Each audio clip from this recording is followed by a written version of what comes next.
Good morning, DJ and PK. It's 97.5, the KSL Sports Zone. Welcome in on a Wednesday morning. We are on the verge of a massive weekend of football. And we're going to get you ready today. We got a lot of football coming up. Join us later this morning. Riley Jensen is going to be here at 8 o'clock. Barry Tramel will be here at 9 o'clock. We'll talk with Barry about the Big 12, grading out all the teams in the conference.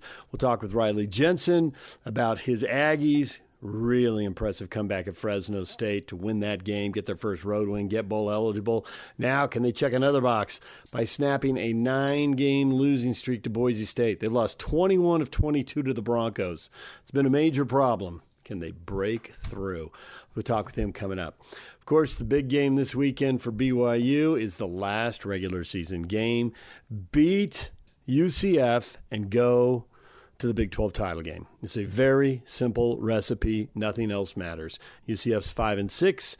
They've beaten 3 teams down at the bottom of the Big 12 standings. Haven't beaten anyone you would describe as the middle of the Big 12.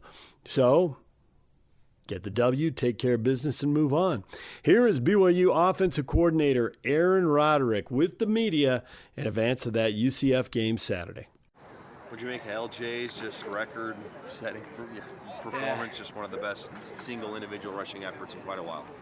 Yeah, it's pretty special night. That was not the game plan for him to run the ball 32 times. The game plan was about 20 carries, and but as the game progressed, it just felt like, okay, he's hot, and our O-line is pushing these guys around. Our tight ends and our receivers, everybody was into it. And we just kind of shifted gears and said, okay, we're going to pound the ball and break their will. And that's what we decided to do. And but it was mostly just LJ, I think, inspired everybody, like, keep giving me the ball because I'm going to make yards. And so that's what we did.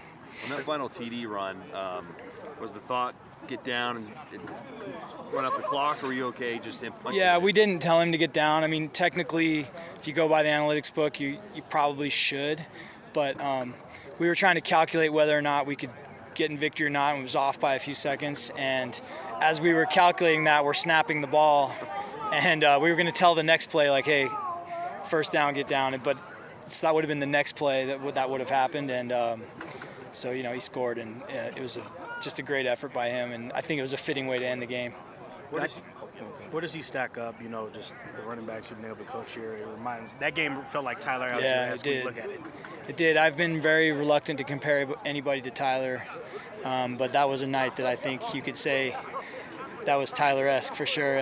Algier was a great player, and LJ's a great player. They're different players, but I think you can say that they're both a couple of the great ones that have played here. Back to the offensive line real quick. Have you ever seen them play that well to date? I mean, it looked like the defensive line was 2-3 yards back almost every play. I think our offensive line's been consistent all year. They execute at a high level, but that night, thought the guys played really, really physical, executed well against a unique defense, and I think the momentum was building as the game went on. Even though it wasn't a flashy game score-wise, but we could feel. Our team could feel a momentum building as we were pushing those guys around, and that was a pretty good feeling. That starts with those guys up front.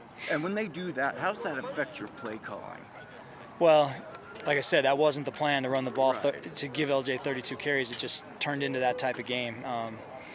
So yeah, I guess you could say they inspired me to just keep giving them the ball. Do you think your offense is equipped to play well in bad weather?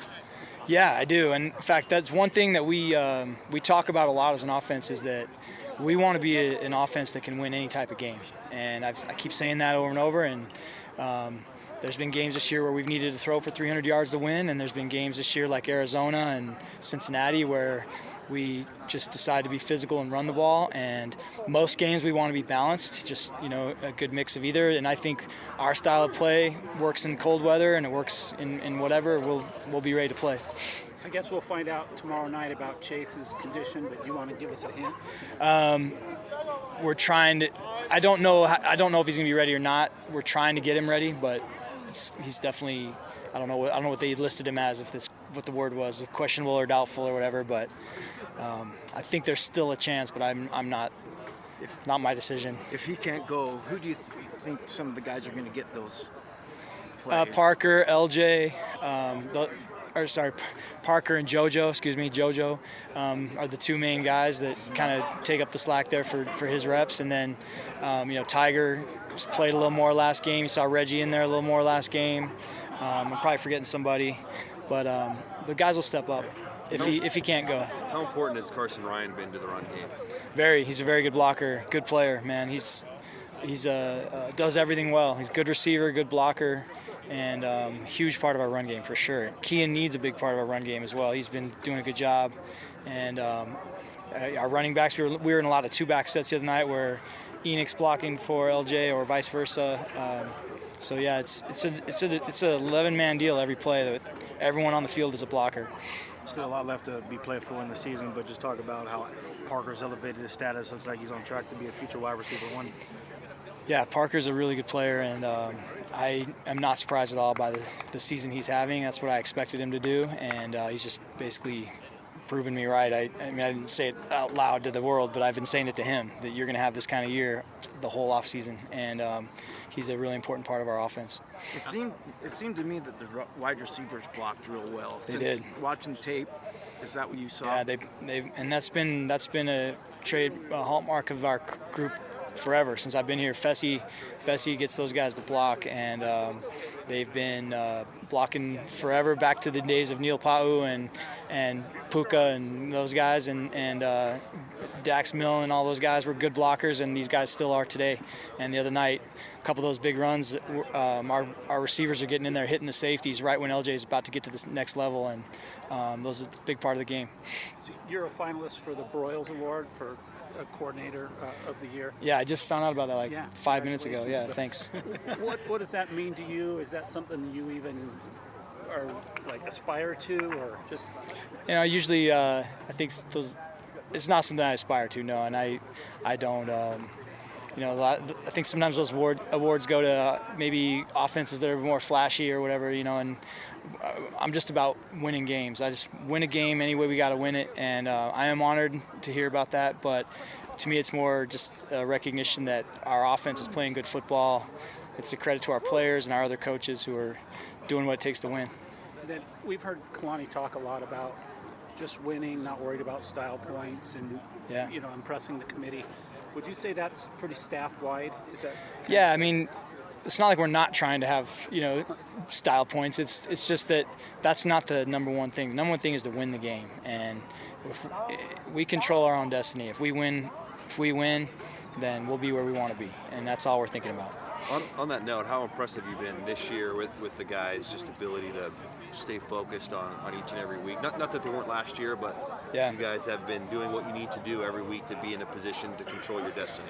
Yeah, so far so good. That's the key, is learning lessons from last year. Last year we had I think it was 9 in a row, and then we dropped 2, right? And learning from those mistakes. This year we lost 1, and then we bounced back with 2 strong games, and now it's finished the deal. We have a team that's going to come in here Saturday looking to get bowl eligible. They play really good defense, and so all of our focus is on UCF.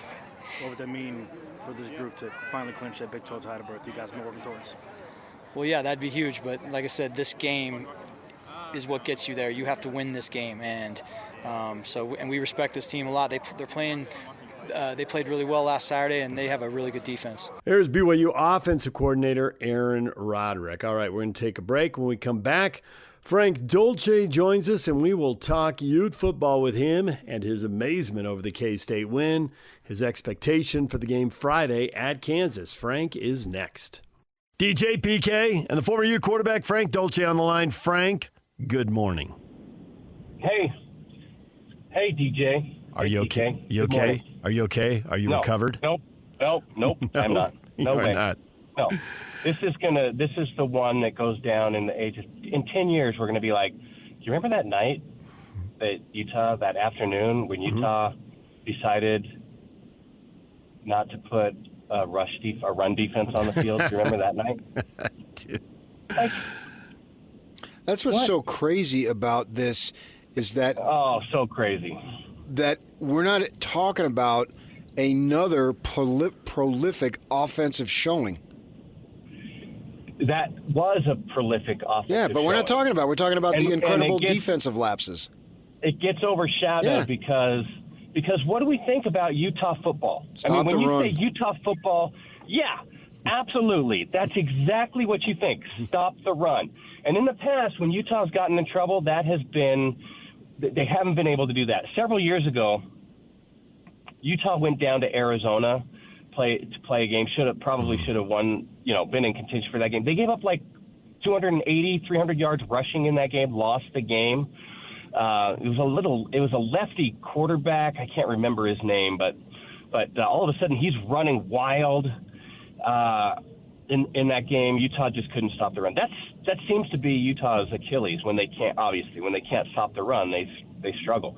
And by the way, I think that we mentioned this a week ago, or maybe this has been consistent. Like, Utah has shown some signs of getting gashed in the run game this year, giving up big explosive running plays. So it was almost shocking to see how Kansas State maneuvered. What's cool about this, Frank, is now you sent DJ on a wild goose chase to find out who that left-handed quarterback was. As soon as you said that, he went right to the typewriter. It was something else he said that did it, but it was, yes. He did send me on it. You did send me on a hunt. I was thinking, for comebacks, I really... prisoner of the moment, admittedly, but I think the best comeback I'd seen, which I think this just topped, they got off the hook against Air Force one year at home. They went touchdown, 2-point conversion, onside kick, long pass to Dyson, and that was in like 2 minutes. I mean, they really, and it was 2 scores just like this. So there's that, but I can't think of many comebacks like this that have been this dramatic. I do remember once they went down to Rice when they were in that big 16-team whack, and that's what I was looking for. Not Rice Eccles, just Rice? To the Rice University in Houston, Texas. And they lost 51-10. And I don't know what they gave up for yardage in that game, but Rice had the option, and they couldn't stop it, and that was a one-time, and I mean, you can count them on one hand, where I saw Kyle Whittingham absolutely perplexed. Like, how did that happen? We know better. How did that? Yeah, that was awful. And that team was flying at that point. They were having a great season, and Rice just took them apart, and it wrecked the end of the year. Yeah.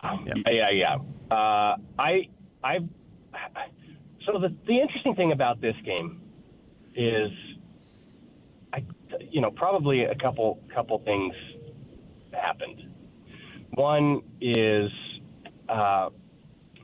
Kansas State saw something on film they thought they could exploit. When they went to going into a certain formation, the way the defense aligned, they saw something that they thought, well, you know what, maybe we can take a chance on this. And then they did, and then it kept working. As I looked across that game, it didn't seem to me like they were running variations of that play. Like, they kept running the exact same thing. Play. Yeah, that's what Kyle said afterwards. Yeah. Exact same. Well, it was such a deceiving, tricky play. Very. It was so like when I was playing, coaches used to say I was deceptively slow. Like, people couldn't figure it out. But okay, so great. Kansas State sees this anomaly that they can exploit. Okay. Well, why isn't Utah adjusting on the defensive side? Like, how many times do you have to give up chunk yardage on that particular play before you say, wait a second? And when they 14, do this, 14 times. When they go into this alignment, then we're going to shift this. Maybe we're going to say we're going to give up something else, but we have to stop this. So that was the thing that was really perplexing is, okay, they run this play, Utah keeps getting gashed. Wait, where's the adjustment? I didn't see that, and maybe I did. Maybe I'm overstating it, but that seemed like a big. The adjustment came at 47-44, Frank, because they gave up the long touchdown run after the fumble, and then there's a 2-point conversion, right? And at that point, I'm 100% sure they're going to lose that game. As soon as Dampier fumbled the ball, they're doomed. They're going to run this right in, and then it's over, right? And by the time you get down on the field, because we were just looking for the elevator, by the time you get down on the field, they've already run the 2-point conversion back, and the offense has the ball and they're driving. You're like, oh, I guess I was wrong. Maybe it's not over. But at 47-44, they tried to throw on first down, and then on second and third, they ran that play. And the Utes stuffed it. It's like, why did you stuff it now? You didn't stuff it all day long. And the only answer I could come up with is, well, because you had to win the game. Maybe they just won so big for so long, they weren't focused. I don't know. I can't explain it. But they had to be focused then, and they were, and they got the stop they had to have. It may have been, utilizing the adjustment at that point in the game may have been the biggest coaching genius maneuver we've ever seen. Like, maybe they just played all of us the whole time. Like, we're just going to give this up. We're going to and then when it really counts, we're going to make the adjustment. And then we're going to stop it. I heard a story once of Greg Maddox. They were winning, I think it was against Houston, and they were up big. And one of the better hitters came up, and he threw him a meatball, and the guy hit it out so that when they got in the playoff, that guy would look for that same pitch, but Maddox would throw something else and get him out. So that's what you guys are insinuating, that they tricked him into thinking, oh, man, and then when the time's running out, they can't even get a first down. That sounds hard to believe. Yeah, I know. I think the coaches. I think the coaches were saying it. I mean, everybody's got iPads, and they know what happened right away. They either look at the replay up on the scoreboard or they got the iPad. I mean, everybody knows. And they said it, and it finally sunk in. That's all. It finally sunk into the players, and they finally locked in on. That's what they're doing. This is what I have to do, so that I don't have to chase a guy 80 yards into the end zone and not catch him. Yeah. Absolutely. Sometimes, I mean, you get this in the broadcasting world as well. Like, sometimes you prepare for something, like you do all of your notes, you get everything all managed, you're ready for the broadcast. The game comes along, and maybe it's not happening the way that you thought it was going to happen, but my gosh, you've prepared all of these interesting things to say, and then, like, even in the most inopportune times, you're working in some fact of whatever you researched. Like, you have to get it in. You've done all the work. Sometimes that happens with a game plan. I've seen that happen with Utah football, mostly on the offensive side, I would say. Not necessarily this year, but in the past. Like, it feels like coaches are preparing for something. They expect something to happen on the defensive side, even if it's not happening exactly that way. Well, you've prepared this all week. We've got to do it rather than having the ability to adjust on the fly. And the interesting thing about that is, I don't think we've ever really said that about this Utah football team or Utah defensively, is they haven't been able to adjust. That seems like one of their stalwarts is, especially if the first half doesn't go well, go in at halftime, get it cleaned up. Second half is much different. So whatever it was a very interesting set of circumstances. And Coach Whittingham's right. You never win a game like that. You never win a game when you give up 500 yards on the ground. That just doesn't happen. In fact, I'm so confident that that's the truth. If Utah would have averaged 500 yards rushing for this entire year, there's no question they'd be undefeated. I would agree with that.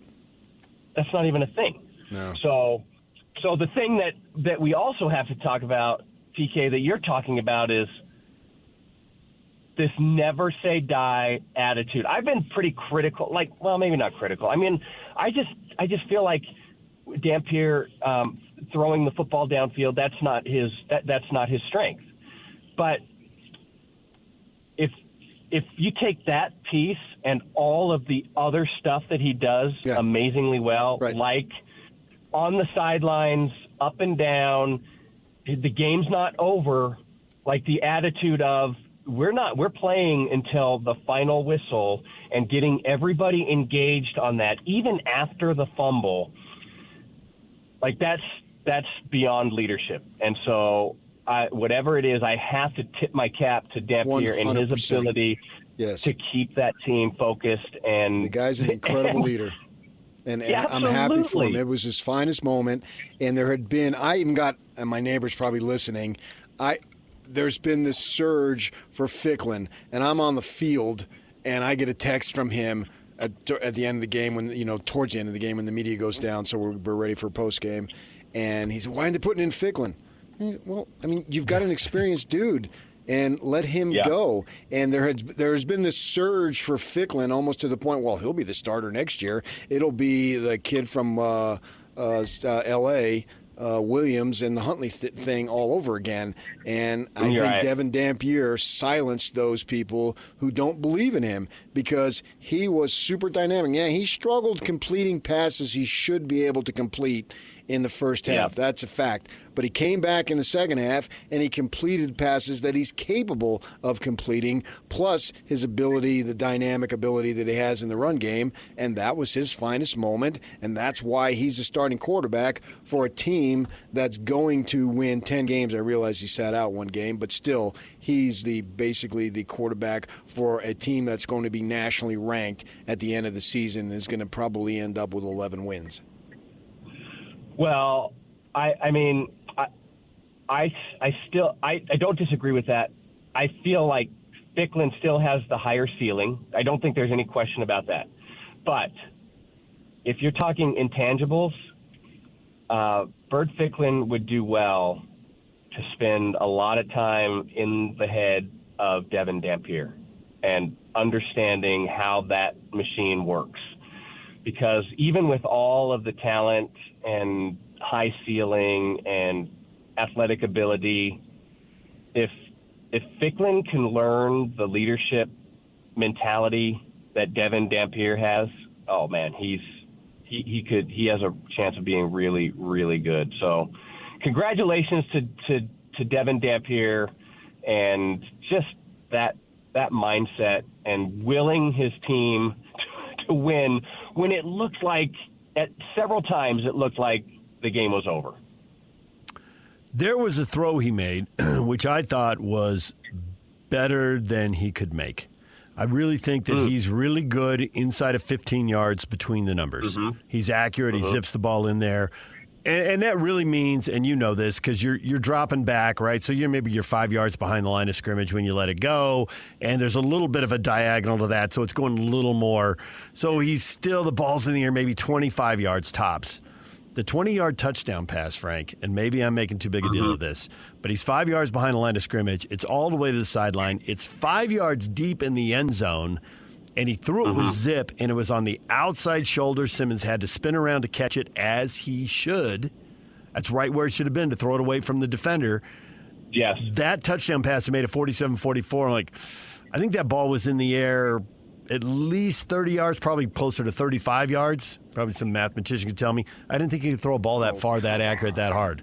Now, PK's over here right now. This is what he said off the air. It's 100% honest. He's like, oh, come on. Because at 50 yards, we all know that's too much.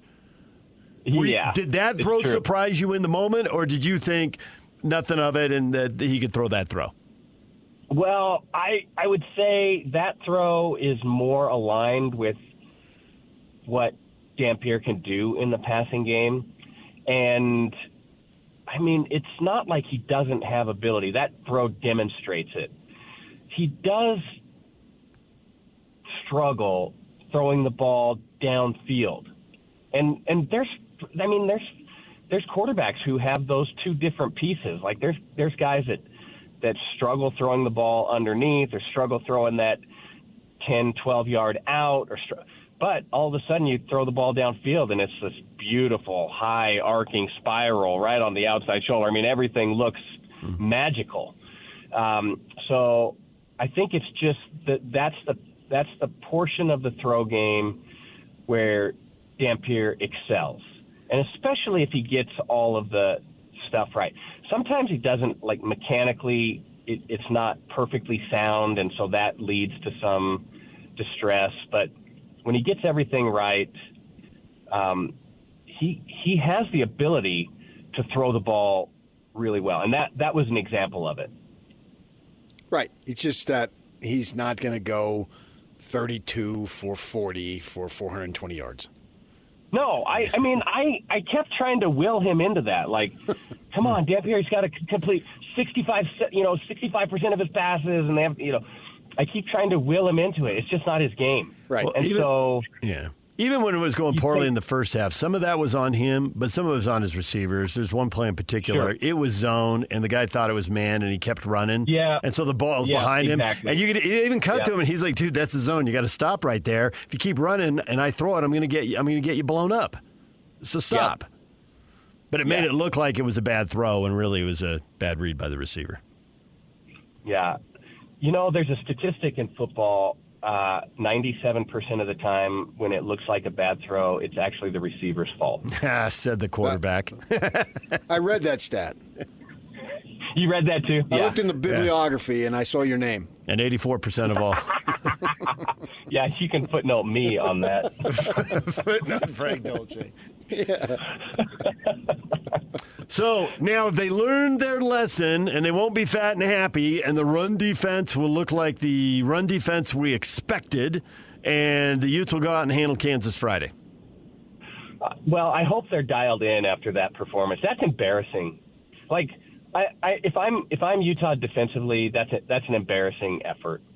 And I think it's from top to bottom. And by the way, the architect of that, Kyle Whittingham, I mean, that's not the legacy he wants to leave. That's his defense. He has his thumbprint all over that defense. I know it's Morgan Scalley and his crew running it, but there's a lot of pride up top. And I understand that he was very direct in his commentary at halftime regarding what was happening defensively on the field. So, I mean, I would not be surprised to see that defense very focused on the task at hand, which is Kansas, on the road. And, yes, it's a very winnable game for Utah, but I don't think you can take a different mentality into that game. It still has to be our survival depends on week to week to week winning games. And so there's nothing past this. There's nothing behind us. The only focus is going and taking care of the Jayhawks. I really think this could be a good week for Utah defensively. Frank, we'll leave it right there. We appreciate it as always. All right, you guys, you're the best. Hey, I hope you both have an amazing Thanksgiving. I'm thankful for both of you. Thank you. We're thankful for you. We're thankful you come on every week and entertain us. Happy Thanksgiving, It's my Frank. pleasure. All right, guys. All right, there is Frank Dolce talking Ute football. When we come back, Matt Murschel will join us. He covers UCF for the Orlando Sentinel and college football as a whole, all of the Big 12. We'll talk with Matt about that BYU UCF game. That's coming up next. Stay with us. DJ PK, we're joined now by Matt Murschel, UCF and college football writer for the Orlando Sentinel. Matt, good morning. Good morning. How you guys doing today? We are doing well. Here it is, Game 12. It seems like just the other day we were talking to you on a spring football tour and summer camp, anticipating how this season would go. Has it gone largely as expected for UCF? I think yes. I mean, when we began the season, I thought to myself, if they got to 5 wins, 6 wins, that was probably going to be a pretty good season for them. Based on what we saw in the off season, having 70 new players, dealing with a new coaching staff, coming into the Big 12, especially a coaching staff that in many cases the guys hadn't been coaching for a while, and Scott Frost, head coach. So, I think this is kind of how it went. Now, there were opportunities for them to maybe steal a game here or there, but it just didn't happen, and injuries have come up and things like that. But otherwise, this is probably where I thought they'd be. Some fans would have liked to see more, but again, I think this is what you'd expect from a year one. What do you think that Scott Frost did the first time around when he had such great success can be translated to have him do it again this time? I think the biggest factor is, honestly, it comes down to culture. I think for what Scott did the first time around is he really created an unbelievable culture at UCF. And the players really they bought into what he was doing. They wanted to take ownership in the team. They did practices on their own. If a practice didn't go well and the coaching staff was ready to end it, the players would step up and say, no, we're going to go again. You know what I mean? And that's the kind of thing that helped lead them to the success they had in the 2017 season when they went undefeated and went and beat Auburn in the Peach Bowl. I think he's getting there this time around. You know, I mean, again, a first year is very difficult to do. You're bringing in guys from the transfer portal. You're bringing in recruits that you didn't necessarily recruit. So to get them all to buy in that same culture, it's taken a little time, but you're seeing it. You're seeing the difference now than you saw maybe the last 2 or 3 years. You're seeing the players who actually are starting to get some of that. You know, they believe, they buy into what's going on here. Now, it's a few of those guys. Now, next year, hopefully that can grow and you get more and more guys and you see that culture kind of take over. That's where I think they're going to have success. I don't necessarily believe it's X's and O's. I mean, he hasn't done anything at all like they did the first time around. You know, the UCF fast, you know, the fast-paced tempo offense, that doesn't exist now. I mean, they don't have the players and personnel right now to do that. So they've just been very generic in a lot of ways with their offense. I think that'll change in the future. But to me, the culture part was huge. If you can get the culture to make that shift, if you can get away from the me, mercenary type free agent thing that goes on with college football now with NIL and revenue share, I think that's going to be huge. I think that's going to be said to any coach in any sport right now in college athletics. If you can get that culture going, I think that's where you start to kind of build that foundation and you can go from there. So I think that's what he's done so far. Now, if he can continue to keep that going, I think they have a chance to start to build some success. But it's going to take time, and again, it's and unfortunately, it's also going to take money, as we've seen over the last couple of years.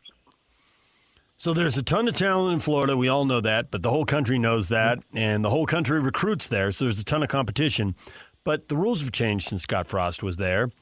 Now you can transfer and you don't have to sit out. How are they doing with bounce-back kids who go somewhere and find everybody does have their hand out and they were promised more than has ever been delivered and they want to get back closer to home? How are they doing with those kids?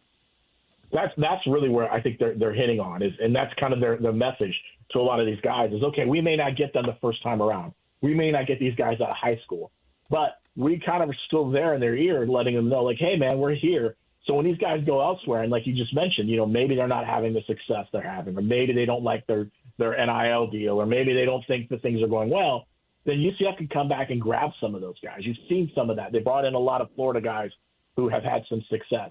You know, Dylan Wade, for instance, their talented tight end who leads the team in receiving. He was a guy that went off to Maryland. He's a Florida guy. He's come back. You know, they brought in some guys that they believe. You know, Miles Montgomery was a guy who running back, who's a Florida guy who basically talked about this idea of how coming back to UCF saved him. You know, mentally, you know, like it saved him. I mean, he felt like this really kind of changed things. Those are the kind of the things that I think Scott Frost and his staff have done a really good job of is saying, okay, we're not going to get you maybe the first time. Maybe we're not going to win every recruiting battle because we don't have the money that some of the schools are throwing out there for recruits. But if we can kind of pitch the idea of like, yeah, come play in front of your family, play in front of, you know, back home where you're not having to deal with it. Play in a state that doesn't have a sales tax, you know, doesn't have income tax. You know, I mean, you play in a state where you can benefit from these kind of things. I think they have a chance, and I think that's what they're trying to do. And it just takes time again to get the message out there and to make sure the players understand, you know, okay, there is a chance to go home and play at home and have some success and play in a Power 4 conference.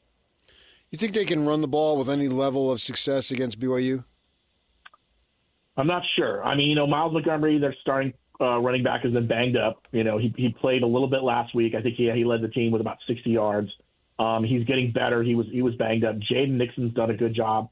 Jaden is more of a explosive type back who, you know, you get him out on, you know, if he can find a hole in the line, he can really kind of take something and turn a 2-yard run into a 12-yard run or a 40-yard run.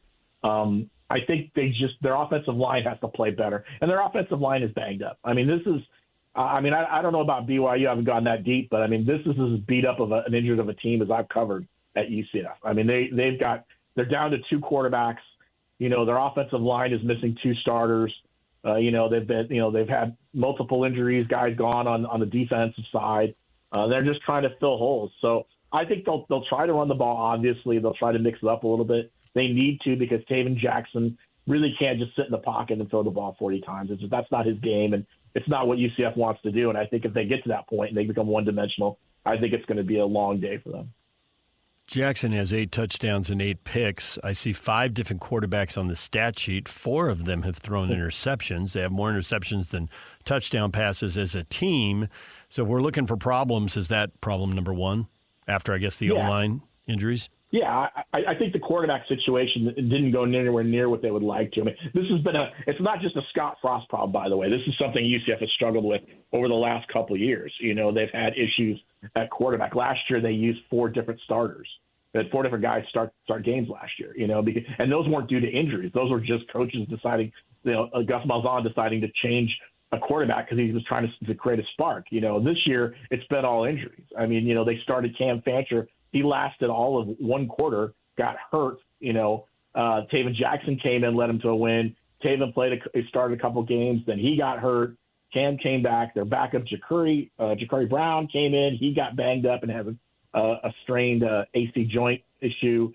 The only one that I don't think has been hurt is Dobby Belfort, who's the 4th stringer, and he's right now the backup to Taven Jackson. So it's been an unbelievable, thin group. And I think one of the things I've asked Scott about is, how do you build consistency on the offense if you've got guys coming in and out? And that's been the biggest issue is they just don't have guys who have been 100% healthy that can go through week in and week out and build that consistency on offense. And then plus, when your offensive line is thin and you're bringing in different guys at different spots, it can be challenging as well to try to get guys to find some consistency. Taven told us after the game on Saturday that he's been dealing with knee issues, most of the season. And, he's still going to play, but, he's clearly not 100%. And I think some of that has led to some of the interceptions as well, because I think he's trying to do a little bit too much because he feels like he needs to.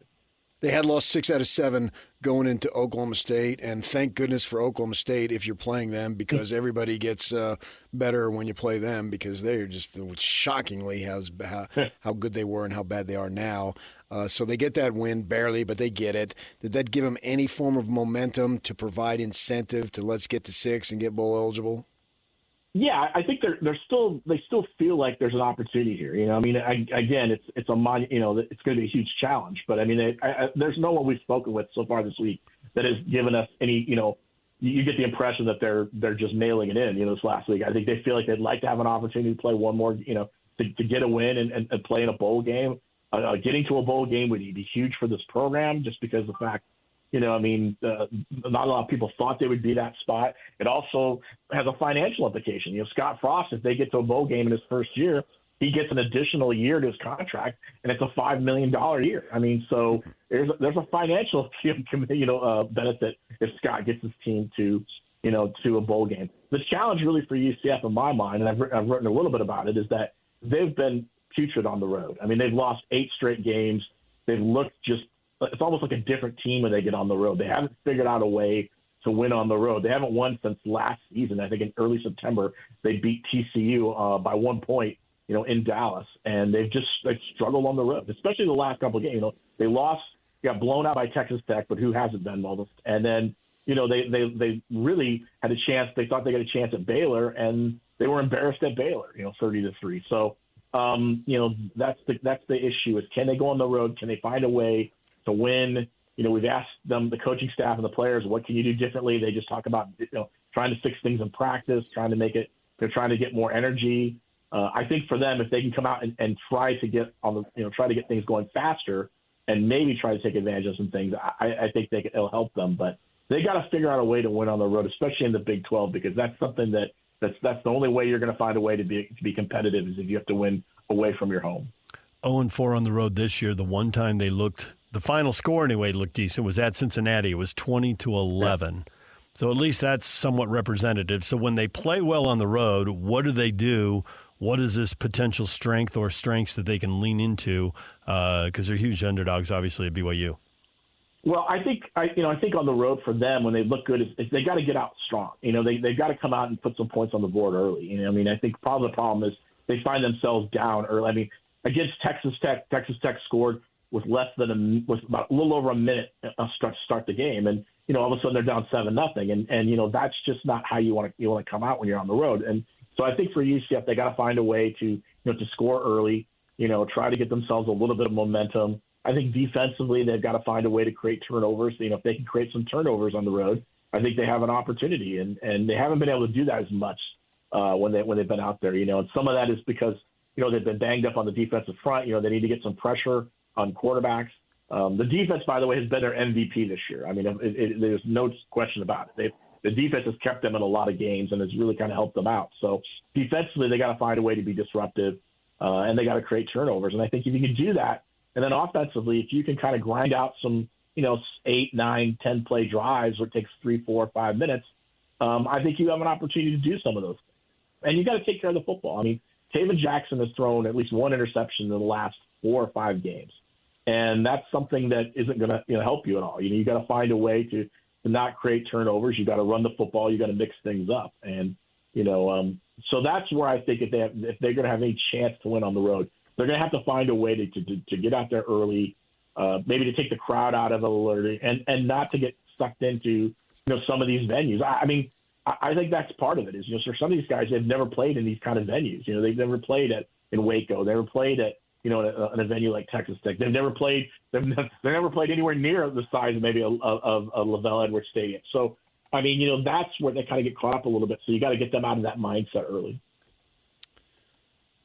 Obviously, we're expecting BYU to win, and if they win, they get the opportunity to go to the Big 12 title game, and we're expecting Texas Tech to be there, and we're probably expecting Texas Tech to win. So follow me through the scenarios that I just put out there, and let's just go, for argument's sake, that the game is far more competitive between BYU and Tech than it was when they played in Lubbock on whenever it was a few weeks back, right? And so with that in mind, you got a competitive game against what I think clearly, obviously, is a top 10 team, maybe a top 5 team. And so BYU finishes 11-2 and plays Tech competitively. If they don't get into the playoff, I think that's a serious blow to the Big 12 to have an 11-2 team. And I know you're only supposed to look at this year, but they also went 11-2 last year. So with that type of glossy record and still not get in, if that were to happen, how big of a deal do you think it is and a negative for the Big 12? I think it's a big deal. I mean, at some point, you're going to, if you're Brett Yormark, at some point, you've got to keep making the case that, you want to get multiple teams into the college football playoff. Yes, we know the SEC is going to get a few teams. Yes, Big Ten is going to get a few teams in. But on a year when the ACC is probably really, really weak, right? You're not even sure who's going to be in the ACC. I think there's no excuse why you couldn't get 2 teams in. I think what hurts too is you got Notre Dame being an independent. Notre Dame can find its way in, depending on what happens. So you're trying to make the case to get 2 teams in. And if it doesn't happen this year, then you really got to start thinking about what's the future of the playoff. I mean, does that mean, okay, maybe that pushes Brett to say we need to expand, we need to go to 16, we need to go to 18, whatever they're thinking, 24, if that happens, because you want to give more opportunities to schools like that. I know it doesn't help this year. It doesn't help BYU this year if that were to happen.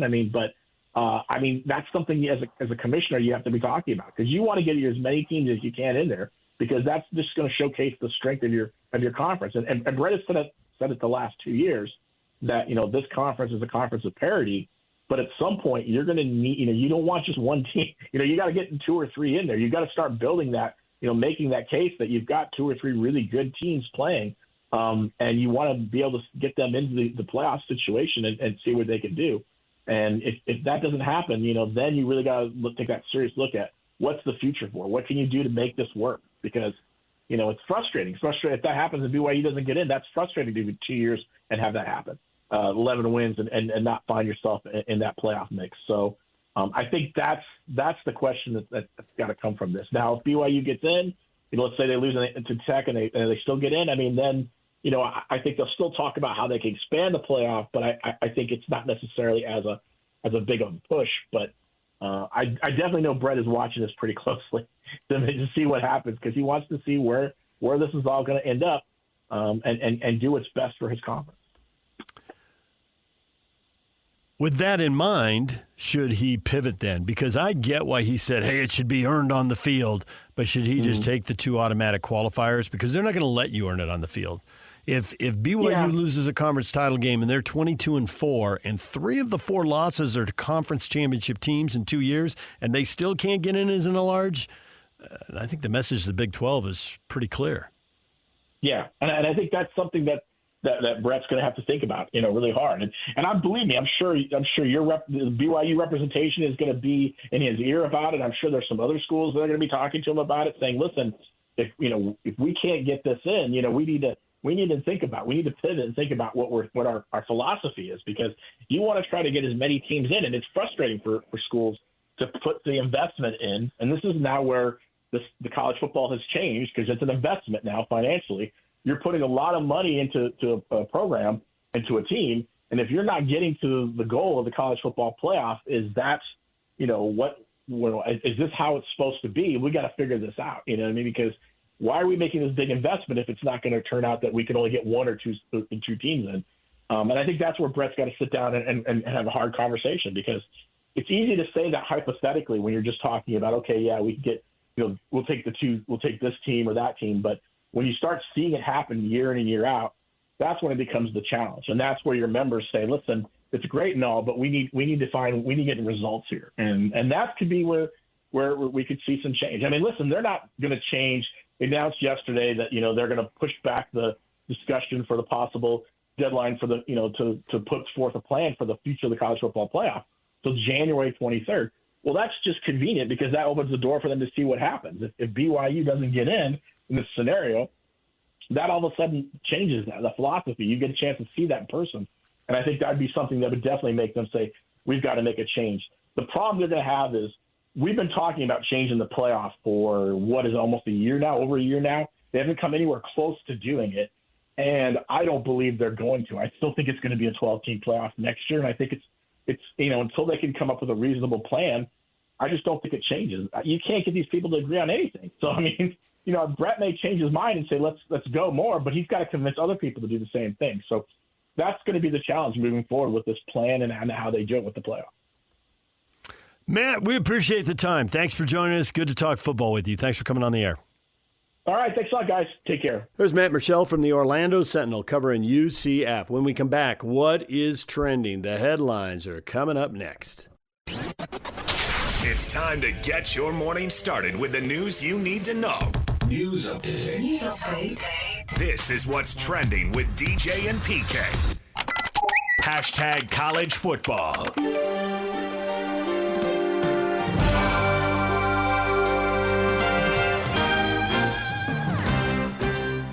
The poll is out, PK, the college football rankings.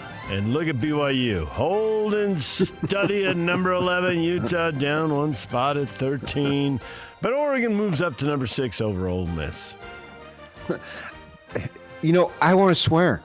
I do. BYU is getting hosed, man. I just don't understand it. And to have, what's the guy's name, the ESPN dude who does all that stuff? I can't think of, I don't know his name. Reese Davis, there you go. And saying that BYU would be a bid stealer if they go 12-1, a bid stealer. My goodness gracious, they ought to get a top 4 seed. We talked about this a few weeks ago, and I said my head would explode if they went 12-1 and didn't get a home bye, or at least maybe even first round bye, but certainly a home game in the first round. And now Reese Davis, one of the premier guys that's on this, he's not on the committee, but recognized as basically a spokesman for college football, saying they'd be a bid stealer. And then the president or the chairman there trying to make a 6-7 joke. No one's laughing here, buddy. What are you thinking? He's thinking the Big 12 is going to get the shaft, which is what I have thought for weeks, for months, and it looks like it's going to fall on BYU. Well, yeah, I wouldn't say that Texas Tech is going to get the shaft. It would be BYU. And then it seems like, we'll throw them a bone on 2 meaningless positions with Arizona getting in at 25. And what did the Devils do to move up 5 spots? They beat Colorado, and all of a sudden they move up 5 spots. And you're just throwing all this type of respect on them when it doesn't even matter, because obviously they got no chance unless they went on some incredible run here. It doesn't matter. And they did get some help, because the only losses in the top 25 were 4 teams that were down low, and so they dropped those teams out. But you're right, it's totally throwing them a bone.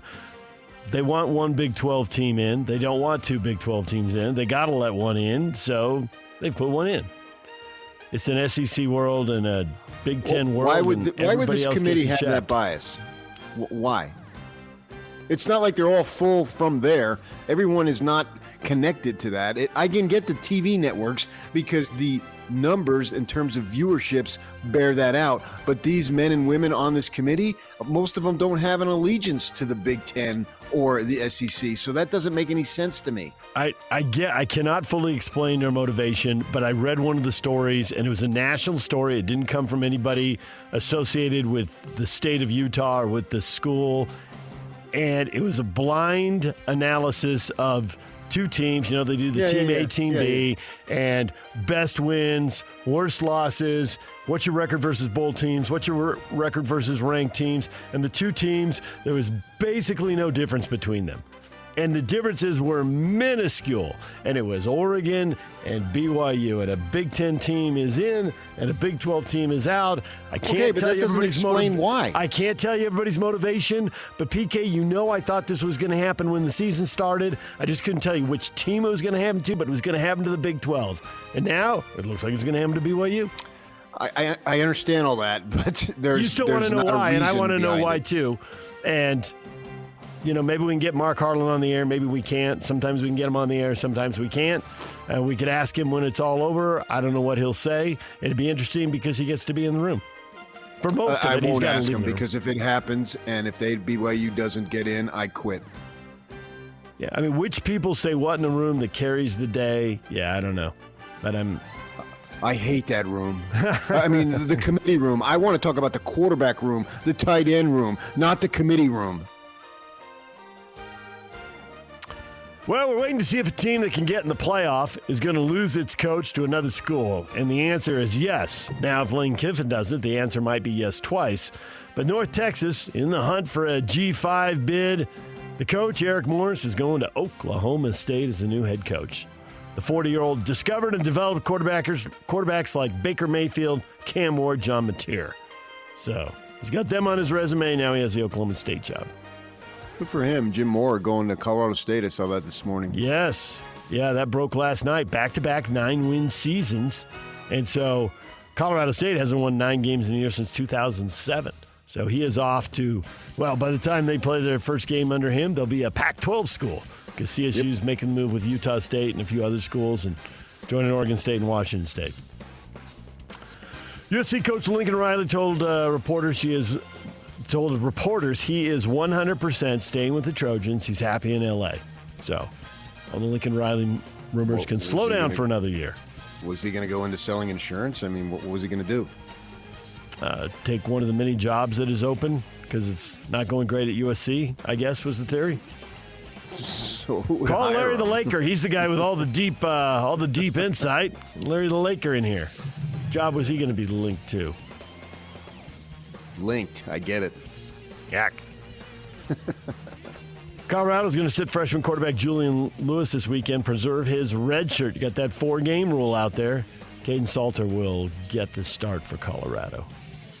You know, it's funny because obviously the Sam Levitt rumors have been flying high, and ASU's been prepared for that. I mean, they knew it was a possibility, if nothing else, that he would go to the NFL. And after the game Saturday night, Kenny Dillingham gave him a big hug, and you could see he's talking into his ear, right? And then the caption was, "Oh, man, we'll see you in January."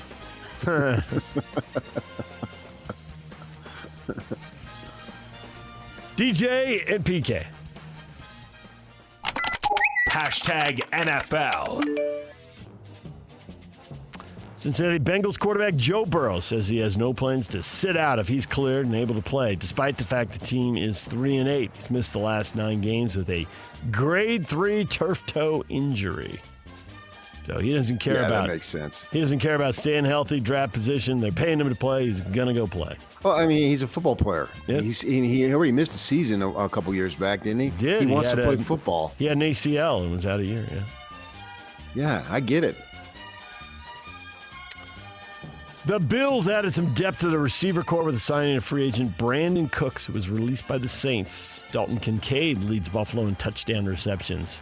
Former Ute, the tight end. They want more production outside, so Brandon Cooks it is. Cook's been a guy in the NFL for a long time now. That he has. Trevor Moring has been suspended 1 game without pay. Panther safety with the low blow on Juwan Jennings Monday night. Plans to appeal the one-game suspension. Man, spitting has been in the news ever since that gal in Tennessee. You know what I mean? There has been a lot of, probably half dozen, I would say, spitting incidents. There's been a bunch of them. Yeah. Honking loogies now. It's like everywhere you turn. Yeah. But this is, would you rather be spit on or punched slightly below the belt? Oh, I mean, geez, seeing none of the above. What fatal cancer do I want? I know, right? Seeing none of the above. I want neither. Jeez. Semi-finalists for the Pro Football Hall of Fame include Drew Brees, Phillip Rivers, Larry Fitzgerald, Jason Witten, and Frank Gore. They are all first-year eligible inductees. Other semi-finalists include Willie Anderson, Torrey Holt, Adam Vinatieri, Eli Manning, Steve Smith Sr., the former Ute, Reggie Wayne. On and on the list goes. Darren Woodson, who've all been previously eligible. I want to ask you something. Anybody in there you really feel strongly about? This person must be in. I got one name. I mean, you named about 5 or 6. My question for you, because I don't really follow this the way I would do baseball. We hear that baseball sometimes, you got to pay your dues, so you're not going to get in on the first time. I mean, we've kind of gotten away from that a little bit, which I think we should. But is that the same thing with the pro football? I don't follow it as much. You're more into it than I am. Do they make them wait, I don't even think though so. It's clear they belong in? No, I think the people who clearly belong in usually get in on the first time. And to me, of the first time people who clearly belong in, I would put at the top of the list Larry Fitzgerald.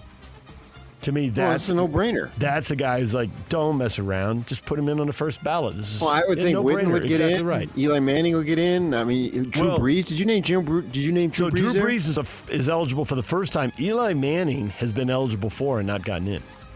And certainly Drew Brees should be in. That's an absolute guarantee lock. Yeah. DJ and PK. Hashtag NBA. Lakers beat the Clippers 135-118. Luka Doncic, 43 points and 13 assists. The former Jazz man Chris Dunn was ejected in that game.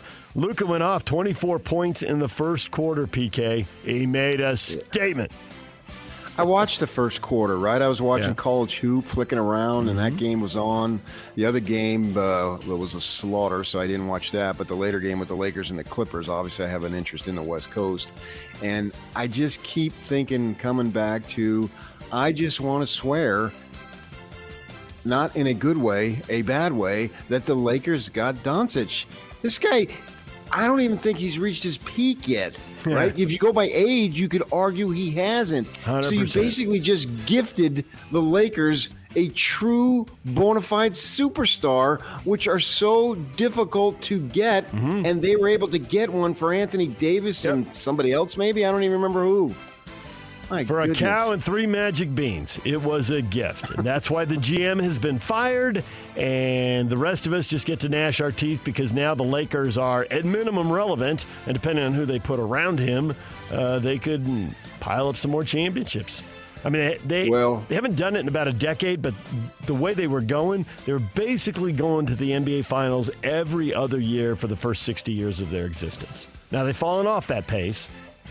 But you had to. I know. You think, right? But this, I mean, who's to say? I think they're a contender this year. I wouldn't pick them to win it. I'd still go OKC, obviously. And I like what Denver's doing, and then we'll see about Houston as they develop some more chemistry and all that stuff. But I think they're a contender. And it's just, wait a second. There was years ago, they overruled a Chris Paul trade. And nothing against Chris Paul, because he's a Hall of Famer himself, obviously in his 21st year, announced over the weekend that he was going to retire, obviously, as he's gotten older. But Doncic is way better than Chris Paul. Right. But the problem was when the Chris Paul trade happened, the league owned New Orleans. Great. Now the Lakers are going to own the league. I know. But the league didn't own Dallas, so they weren't going to reject the trade. The blowout you refer to is Orlando going to Philadelphia and hammering the Sixers 144-103. 144, that is a serious number right there. 51 points second quarter. Good grief. Not a lick of defense being played there in Philly by Philly.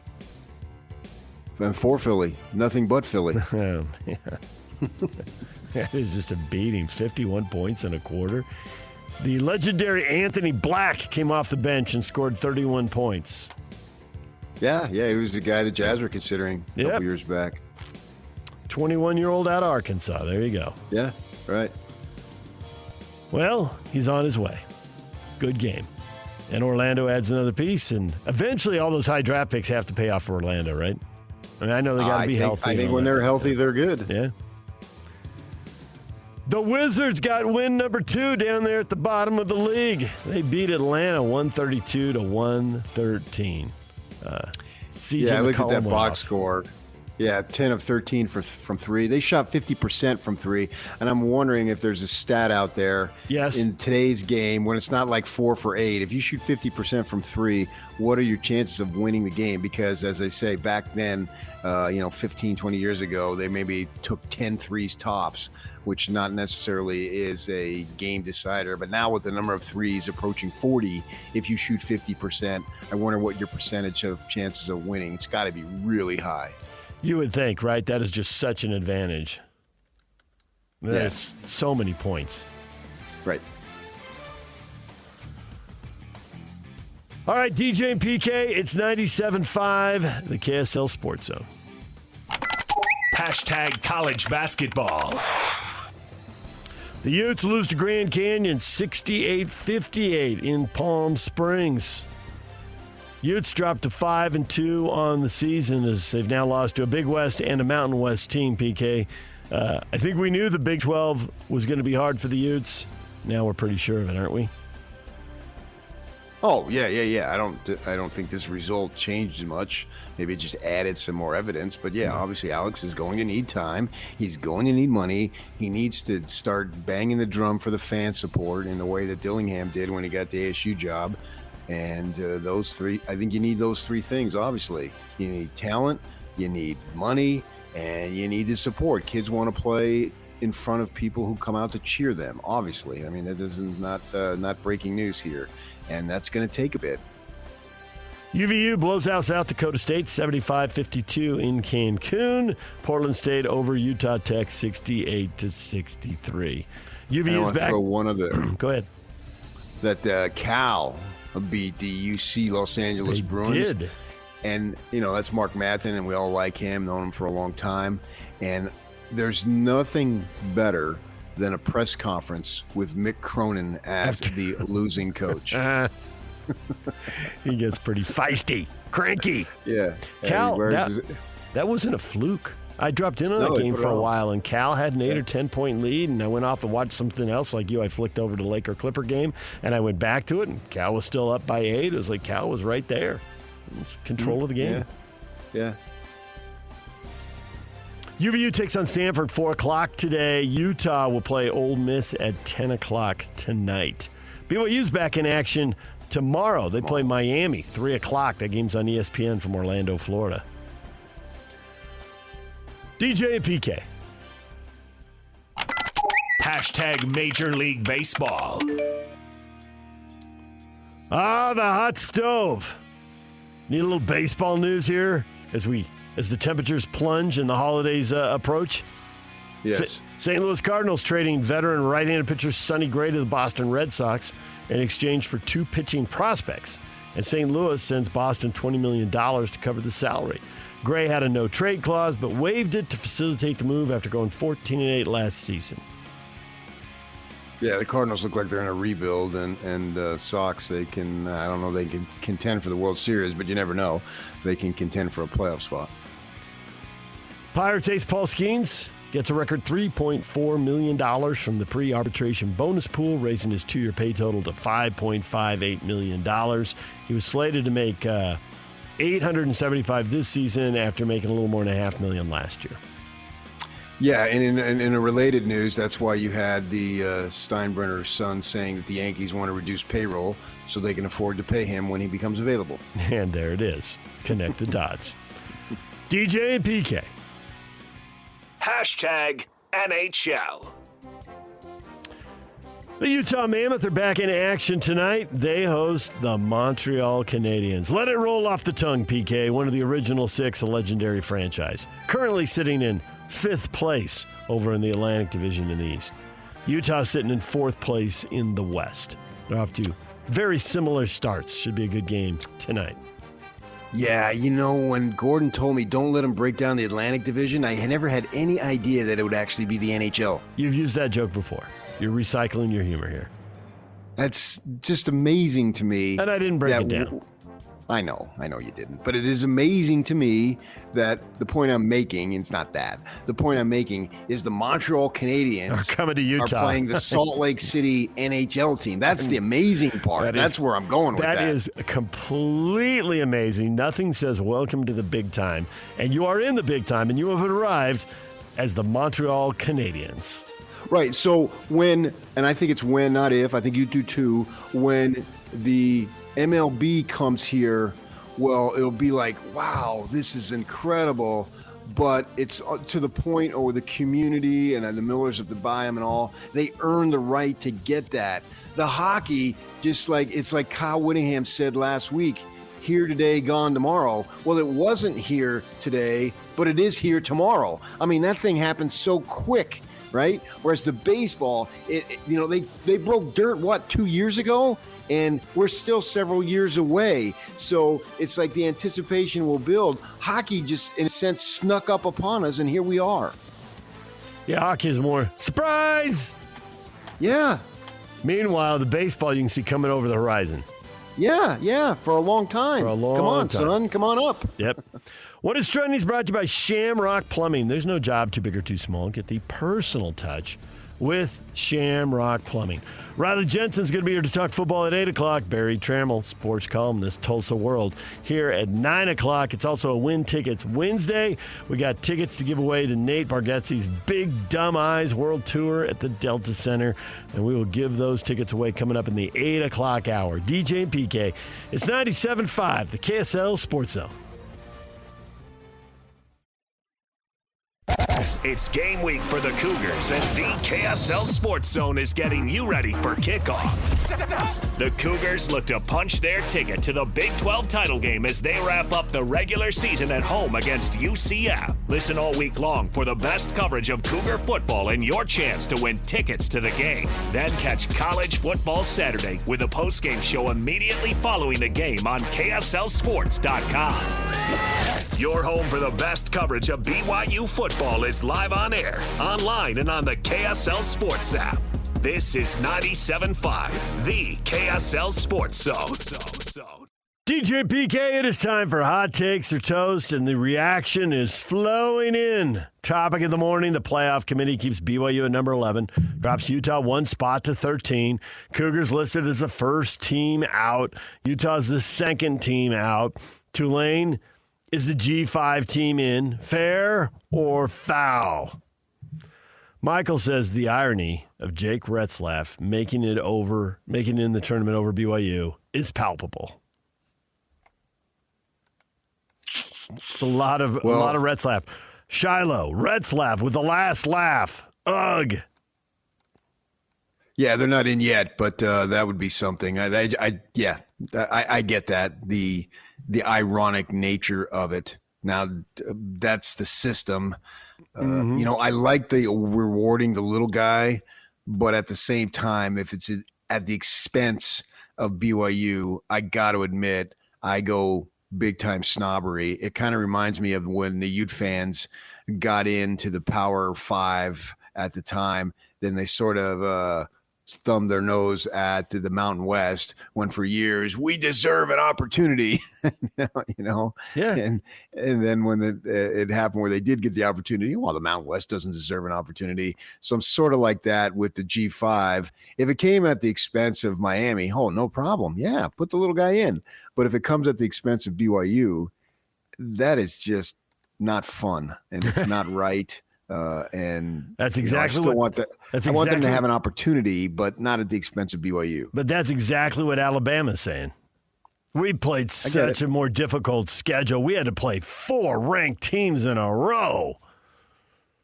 BYU didn't do that, and so we should have the last spot, not BYU. I mean, nothing against them, but look at what we've had to do. Right, which is why I said Miami, not Notre Dame, or not Alabama. Excuse me. Maybe, and I can even make a case for BYU over Notre Dame, right? Yeah. And Notre Dame because of my lineage and my father as a soft spot for me. I've never been a hardcore Notre Dame fan myself. I've never been a hardcore fan of anything myself when it comes to this stuff. But if I'm making a case in what BYU does, because it's interesting, DJ, when you think about it, we've been talking about this for at least a couple years now, that Utah is the most respected program out there, right? And they get a lot of respect. And the great thing about it is they've had to earn it on the field. Nothing that has come their way has been given. It literally has been all earned. And that's something that we all can appreciate. So I have zero problem with Utah getting all this respect. But now when I need them to really get respect for the case of benefiting BYU, it doesn't seem like it's there. Yep. I'd love to argue with you. Yep. And I blame there's a couple things. One, I just think it's brand, and what happened 10 years ago shouldn't matter. None of the players were there, even with the extended eligibility. Nobody was there 10 years ago. And a lot of the coaches have changed jobs, but the fact is it just matters if it's Alabama, Oklahoma, or Notre Dame because they've mattered for so long. Those three schools have mattered our whole life. I mean, there are other schools, Miami and Florida State, are a little newer to the party. But they've still got 30, 40 years under their belt in a way that, our teams don't.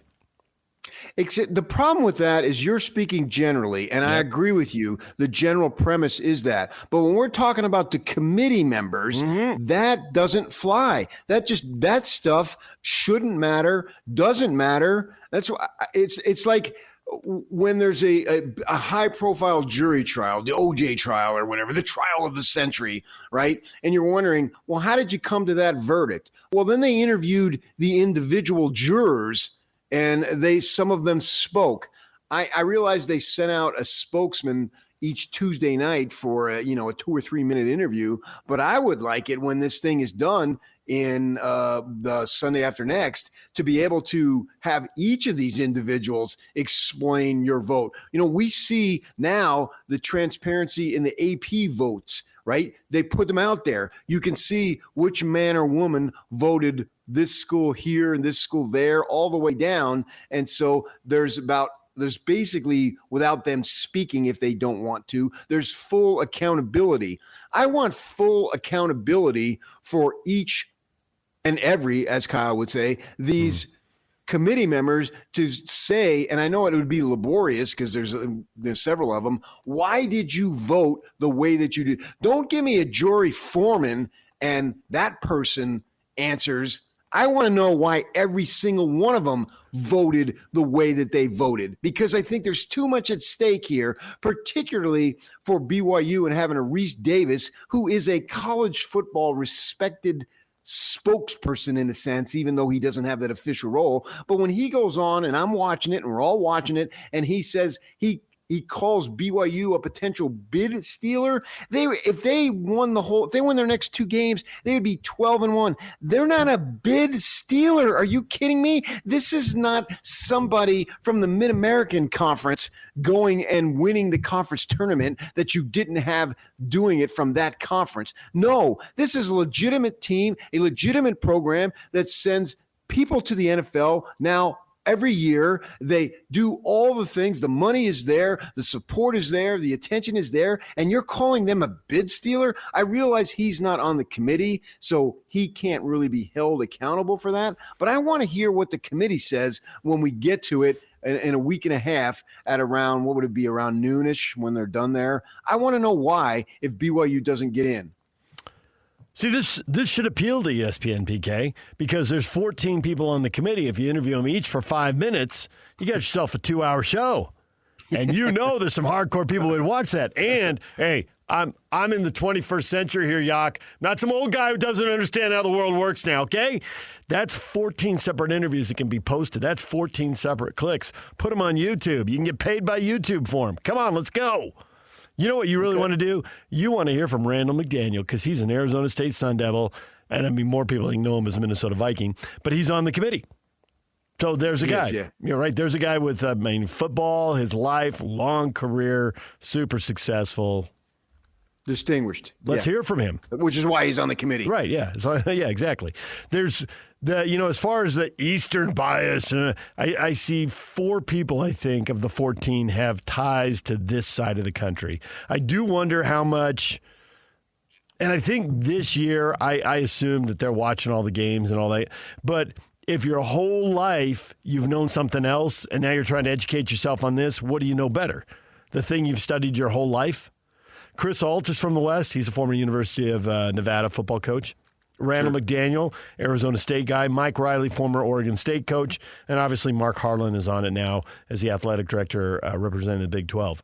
But everybody else is from what we would refer to as back east. Now, Gary Pinkel was a Missouri football coach, and Missouri's in the Midwest, although it's in the Southeast for the purposes of college football. They're in the SEC now. Jim Grobe, he's a Wake Forest guy, right? I recognize that name. I think he was a coach there for a long time. Ohio University, Wake Forest, and he was at Baylor for 1 year. Yes. So, I don't know. There's 14 people. They've all got their, they've got their biases built in. They've lived where they've lived. They've watched what they've watched, and they know what they've known. Now, this year, you're on the committee, and maybe someone were on last year too. So they're, I assume, give them the benefit of the doubt, they're watching all the games, trying to weigh it. But I just wonder what's been baked in over 20, 30, 40 years. Yeah, but see, I can argue, I think, fairly easily that if I'm put on this committee, I understand that this conference has been favored more. So I'm going to go out of my way to make sure that I give the conference, or if you want to go the 2 conferences, but we're talking specifically the Big 12, that I'm going to make sure that I bend over backward, metaphorically speaking, to allow them the opportunity to be included if worthy. And you do not have to make a huge case.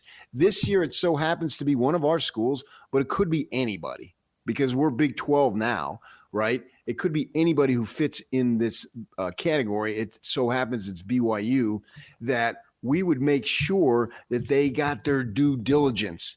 And I just don't think that that's happening right now. And I would go the other way. You see this sometimes with media guys, right? We all grew up to an extent a fan of somebody, right? And maybe I'm not that qualified to say that because I moved across the country. It's not like, oh, I was this ASU fan forever and ever. And that the reality and the truth is that's not the case. I didn't really get into it until I moved over to California and all these guys were SC fans. And it's like, well, what about my school? And then I became a much bigger fan after I left. So I can't really speak to that in the manner that you could, right? And so you would see that if you worked in San Diego all these years, my guess is you might be a little harder on them to make sure that everybody knew, hey, sure, I want them to win, but that doesn't mean I can't be objective and I can't call a spade when they suck. I can't call them out for that, right? That's the way I think this committee should be. And I think we've both definitely seen that with media members over time. And sometimes the people that are the hardest on them are the closest to them. They're trying to be fair. They bend over backwards. And I've heard people rip teams, and I'm kind of like, that team, I mean, I get your point. They're not perfect, but they're better than you're letting on. I've watched them. They're better than that. So that's why I'm saying I think the committee then would make sure that every box was checked as to why not or why. And you would go overboard to make sure that you're not that biased. I used to do the AP poll, right? Mm-hmm. And I would be biased towards the West Coast because I always felt that the guys or ladies on the other side of the country were doing the same thing. But that didn't mean that much. It was more window dressing. This isn't window dressing. This means a lot. And to have this potentially happen is just, it's not right. And I also believe I got to start hearing him talk. He should make himself available. Do a conference call with Big 12 media every Tuesday night. Why are they dropping the ball? He's supposed to be Mr. Sophisticated, bright, 10, 20 years ahead of the curve here. Where is he? He's like a church mouse. I want to hear what he has to say. I can tell you right now that, and there are probably people listening to this thinking, well, you guys are media. Why didn't you get him on? Yuck, how many times? How many times have we said, reach out for your mark, and you roll your eyes like, all right, I'll do it again, but he's not going to do it. But to your point, PK, the only statement he's put out says we want to earn it on the field, and I've said that I'll reiterate something I've already said. You can't earn it on the field if you can't get into the playoff field. Like there's just that's the only issue that I have is he's trying to act all, I don't know, politically correct about all this. But and I have a problem with that, and I think every single coach needs to speak to it. And we all love Kalani, but I think he needs to start talking about it. Amen. Absolutely. And Brian Santiago needs to make a statement. Shane Reese, their president of the university. Yeah. Shane Reese absolutely needs to make a statement. And the conference presidents need to make a statement. And Yormark needs to be leading the charge. It shouldn't be somebody requesting him. He should be sending us email, all the Big 12 media, guys like us, DJ and I, we only have like about 80 friggin' years of experience combined in his business, and they should be having us making sure that we're there at 6:30, 7 o'clock Mountain Time every Tuesday, and Yormark speaking about what just happened. And if he feels like it's an injustice, then go hard on it. Speak out against it. Why not? What do you have to lose to start politicking? If that's what you need to do, and it shouldn't be that's what you need to do, but if it is what you need to do, then friggin' do it. Stan, just take care of business on Saturday. We will be in. Stan still believes. I don't. Yeah, I'm not holding my breath. Brandon, sadly, no. Unless BYU beats Texas Tech or someone in front of them loses, BYU's out. Prepare yourself. The only caveat is last week when the new dude got up there, and I don't even want to learn his name, so I'm not going to learn it. I'm just going to call him the new dude as far as the chairman. When he said, and we talked about this last week, he said BYU didn't look good. So they win Saturday.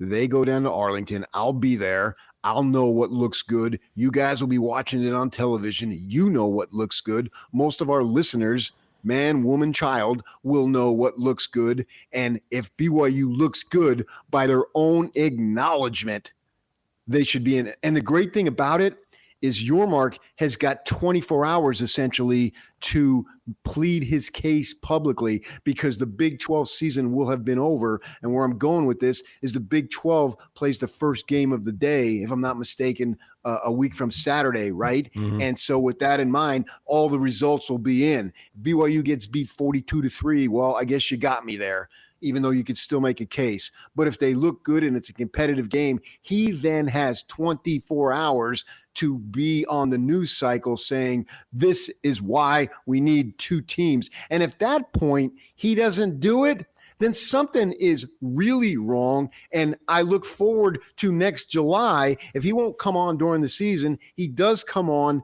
during Big 12 media days. And if that's the case, and I assume I'll be going to it, as I've gone to every single one of them for the last 15 years, even longer than that if you count the Mountain West, then I'm going to ask him point blank, why in the crap didn't you politic for BYU if it comes to that? Now, that's I don't want to have to wait 7-8 months to get that answer, but certainly he needs to be held accountable if he's not out there beating the drum, particularly from Saturday afternoon on till the committee meets Sunday morning. And are they in Dallas? Is that where they meet? Well, guess where the conference title game is? It's right down the road. Go to the freaking building. Talk to them as they're coming in and out. Make your case. That's what it requires. It's unseedy and it's sort of unbecoming, but so bleeping what? If that's what you got to do, that's what you got to do. At least go down fighting.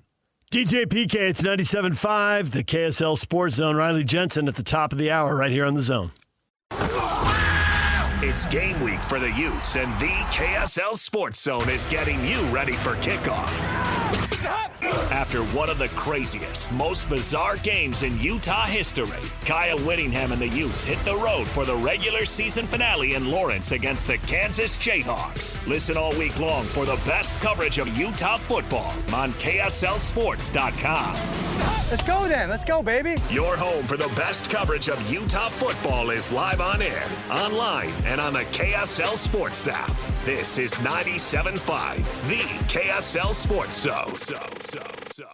The artist of the day today is Tina Turner, born on this day in 1939. She passed away a couple years ago. It's brought to you by Live Nation. For all the live concerts events in 2025, check out livenation.com.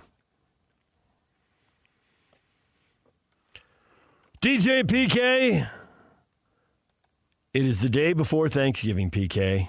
What are you most thankful for in the world of sports? Joseph says, I'm thankful to live in a state where you have 2 college football programs ranked in the top 15. That's pretty cool. It really is. It is. That's awesome. I mean, I realize there's fans of each team that don't want that. They want their team. But we have to look at it as the bigger picture for us because we have to do our we have to pay attention to both at an extremely high level, and to have both of them be really good this year, it's a lot of fun. Yeah, and I wish they were just not BYU. Maybe that Utah had beaten Tech, and then have them both have all 3 teams have 1 loss, and you could not favor one over the other. That would about the only thing that you could hope for or wish for at this point in terms of them, if they were undefeated. But BYU and Utah couldn't be undefeated, and for that matter, neither could Texas Tech because they all played each other. So there was going to be losses administered. So from that perspective, here we are. For me, when it's a sports gratitude, it's the same thing every year, and it has been the same thing every year for the last 24 years. I'm grateful that I got this job to be able to talk about sports. So my sports gratitude is employment all the way. And the fact that you're not just employed, you're employed in a place with 2 top 15 college football teams because you love college football. Yeah, I do. Yeah. You'd have to go to Texas or Indiana to get this, PK. Okay, nothing against Indiana, but I could handle Texas. I did read a hilarious story about how Texas Longhorn fans, this is going to be the worst playoff for them. If Texas A&M is in and Texas is out, and Texas Tech is in and Texas is out. I get it, yeah. Oklahoma, their rival, in and Texas is out. Yeah. Now, if North Texas gets in, now you're really – North Texas or SMU, I think they're long shots, but it could happen. It could, yeah. It's funny. I was talking to my wife yesterday. We were making a drive, and I said, I could live in Texas if I had to. I said, no, don't worry. I'm not job searching anymore. That's over with. Yeah. I'm not going to be looking to move. I used to do it all the time way back when, but I haven't done it in many years. And I said, I've been to Texas. I've never vacationed in Texas, but I've been to Texas so many times for work that I feel like I got a good feel for the state. I mean, in all corners of the state I've been, and it's all been work related over the years. And I think I could handle that. I look forward, as long as BYU wins Saturday, of being in Texas next week. I'm excited for that opportunity if BYU should win, which we all think they will, and then to see what happens. That would be the ultimate statement game that BYU's ever made in the history of its program if they manage to win Saturday, which is expected, obviously, and then win following week. That's got to be considered the best win in program history if it came to that, given all the implications and all the disrespect that has been thrown their way for 2 years now. Not 1, 2. Play your way into the playoff. That'd be awesome. And then get what, an 11 seed? Well, they would get a bump from beating Texas Tech. So. Obviously, I know. I'm joking. Yeah. Only a little bit, though. Yeah.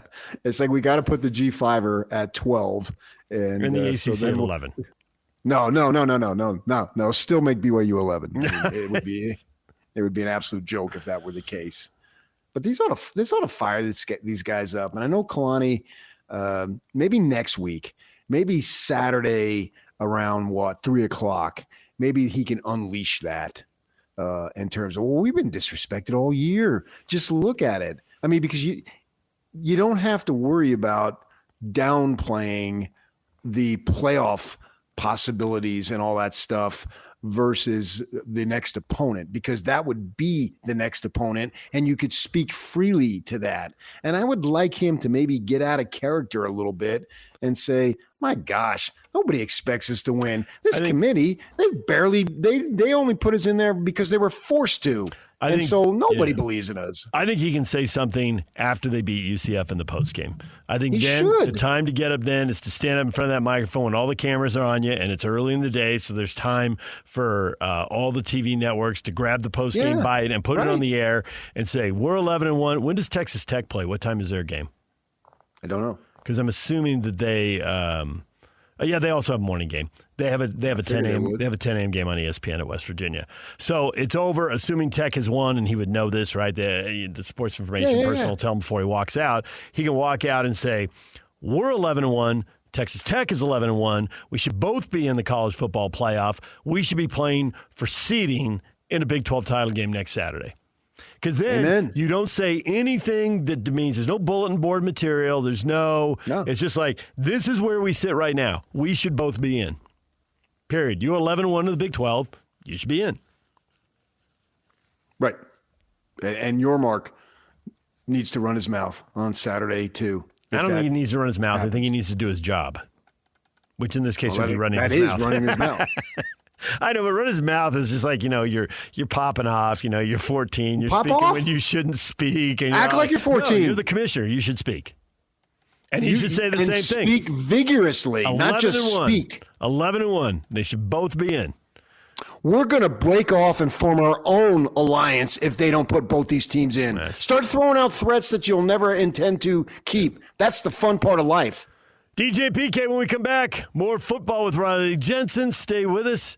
DJ and PK, it's 97.5, the KSL Sports Zone. Nominate the youth sports volunteer that you know for the Hercules Hero of the Week. Submit your nomination at kslsports.com/contest and listen every Thursday afternoon to JJ and Alex for the winner. Help us celebrate the efforts of those volunteers making an impact with the Hercules Hero of the Week. Sponsored by Hercules First Federal Credit Union and Beehive Meals. DJ PK, and we're joined now by Riley Jensen, former Aggie quarterback, now working with mental performance in the world of sports. Riley, good morning. Good morning, guys. A little Tina Turner to bounce back this morning. I like what Jake's trying to do here. She was born on this day in 1939. So I love it. There you go. I love it. There you go. Riley, I'm thinking all your work, mental performance, the psychological part of sports. I think that you watched football last Saturday and you watched the BYU game, the Utah game, and the Utah State game, and you thought, those are three very healthy teams, or they couldn't have done what they did. Yeah, I think the Utah State game was really surprising to me. I thought the win was actually going to come this week against Boise State. I thought they were going to make it in the bowl game, to the bowl game, just because that's pretty much what Bronco does. He comes in and he turns the direction around for a team. But, man, Bryson Barnes is just an amazing football player. I think he's an amazing leader for this team. I think they've really embraced, instead of I think for a long time Utah State's kind of pushed away or pushed back on the agricultural thing, and I kind of like the way this team is just embracing it. And they're like, yeah, that's what we are. We're blue collar. We're a blue collar football team. We win games. We win them in difficult ways and in different ways, and we just roll up our sleeves and go to work. That was fun. Giving up 500 yards rushing for the University of Utah is not exactly the way that you like to exhibit or show everybody that you're mentally tough, but they were opportunistic at the end of the game. And then, God, you just have – I mean, you can't – the BYU team, they are very mentally tough, and they've done it in a variety of ways this year. And if if you want to stop BYU, you've got to stop that running game. And they just, week in and week out, they make the plays that they need to make to win. So, yes, mentally tough in all three phases, with all three teams for different reasons and in different ways, no question. You just mentioned all three teams and did a little rundown. And what's interesting to me is put Ficklin in the mix too. So you got 4 quarterbacks in those 3 teams, right? And you look at Bryson Barnes, not recruited, walk on. Ficklin, not recruited that highly. Dampier, not recruited that highly, has to go to New Mexico. Bachmeier, recruited highly, right? So out of one of the 4, only one of them was recruited highly and had the stars and all that stuff. The other 3 have had to make their mark.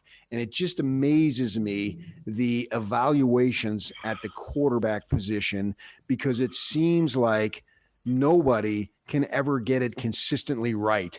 A great quarterback with the stars, bombs, and I've got 3 guys. Ficklin, he still has a lot more to prove, but I think Dampier has proven what he can do at 2 different levels now. And to an extent, Barnes has proven what he can do. If they knew Rising was never going to be healthy, they probably would have kept him and he would have wanted to stay at Utah. So he would have been doing it at the Pac-12 and now Big 12 level. How do we get a system to where it could ever be where quarterbacks are judged on their talent a little more consistently? Well, I think so. I have a little bit of a theory on this, and that is, it's really, really hard. It's really hard for everyone in football in every position, but especially quarterback. It's hard to measure motivation, and it's hard to measure the heart. And I know this is a little bit cliche, but just bear with me for a second. If I were to line up a whole bunch of college golfers, and you were looking at all the college golfers, and they were all swinging and like warming up for a tournament, it would be really, really hard to tell which one was the best player because they all have great swings. They all can drive the ball. They all can hit the ball well. But the one that wins the tournament has this heart and this preparation and this mental toughness that's hard to measure, right? And I think that's what's happening with quarterbacks. I mean, the theory that I have with quarterbacks is if quarterbacks get too much love too early, they become less motivated. Think about all the guys that have won Heisman trophies and have gone on in the NFL and maybe not played as well as you thought they were going to be. The quarterbacks that have played well in the NFL, and there's a couple of exceptions to this, John Elway and really Peyton Manning are the exception to this rule. But do you think that growing up in Texas that Drew Brees wanted to play for Purdue? No, he wanted to play for one of the Texas schools. Do you think Philip Rivers growing up in Alabama wanted to play for NC State? No. Do you think – I mean, I can go through – scenario after scenario after scenario where these great NFL quarterbacks were in some way slighted and overlooked. It doesn't mean that they were like completely slighted, like they didn't play Division I football, but they didn't get to play for their hometown school. They didn't get to play for the school that they dreamt of playing for. And so I think a lot of times these quarterbacks have this undeniable will or this undeniable want to show that they're the best quarterback, number one, on the field that day, and number two, the best quarterback in their conference, and then number three, best quarterback in the country, and then eventually that transfers over to like really, really long careers in the NFL. And so I almost think that these quarterbacks that get overlooked a little bit or slighted, I mean, even Tom Brady was constantly like creating these scenarios where he felt slighted or where he felt angry about things. And I think that's what these quarterbacks do, and I think that's why they're really, really good, is because they still have something to prove. So you don't think Aaron Rodgers wanted to go to a junior college? No, I don't. Okay. I'm just trying to catch on here to your point. Yeah. Yeah. No, I mean, I can go down list after list after list of quarterbacks. I mean, Tom Brady, I think everybody said he wanted to play for USC or something like that, right? Like, there's just You can go down the list of quarterbacks, and I mean, look at Baker Mayfield. I mean, he was one of the best quarterbacks in the state of Texas. Walks on to Texas Tech, wins the spot, and then the next year they're like, "Yeah, you're going to have to compete for the spot." He's like, "Well, forget that. I'm going to Oklahoma." And then he's been, even in the NFL, he's been kind of left for dead a couple of times. And now you look at him and you're like, "Geez, dude, this guy is really good." I mean, you could take a local example. Jackson Dart signed with USC, and for all intents and purposes, that was like the dream school where he wanted to play. A new coach comes in with his quarterback. It's not really going to be a fair competition. Even if he won the competition, he would have had a short rope. He goes to Ole Miss, which is not necessarily probably his first choice or even like on his radar coming out of high school. And now he's competing on the NFL level. Yeah, right? I mean, and Joe Burrow says that story sounds familiar to me. Right? Ohio guy wanted to go to Ohio State, didn't win the job, transferred to LSU, went 15-0. And is now a big-time quarterback in the NFL. So these stories where they stay a little bit hungry is kind of good for them. I can go through other positions too. I've gone through on the quarterback position over and over and over again just because that's near and dear to my heart. But there's other positions too where this happens all the time. Too many awards too early seems to make people a little bit too happy and a little bit too content. That's why, Riley R. Jensen, I have never wanted or earned or won an award because it's kept me hungry all these years. Each morning I wake up angry, my good friend. Well, I would say that you could play for BYU because they're humble and hungry, but the humble part, I don't know. I can see that you're hungry. Humble? I would have to go an extra 20 miles just to have any form of humility because I've been stripped of most of my dignity all these years. That's the way you have to approach it. You just did it right there again. It's hard work to be Patrick Kinahan. What I like what you're doing is you're continually like motivating yourself. You're like the Tom Brady of sports radio in Utah. That's what you are. Constantly creating scenarios where you're angry. He's got to do that because he got to settle here in beautiful Salt Lake. It's not like he's Josh Allen. He had to go to Laramie, Wyoming, right? I started in Casa Grande, Arizona, David James Sniggledorf III. Have you ever been to Casa Grande, Arizona? Ask some of your soccer boys. They've been there. They have been That's there. the bottom of the barrel. They have no dentists in the town. You know why? Well, figure it out. I can tell you. Summer teeth? Some are here, some are there. Oh, nice. Wow, I hadn't heard that one before.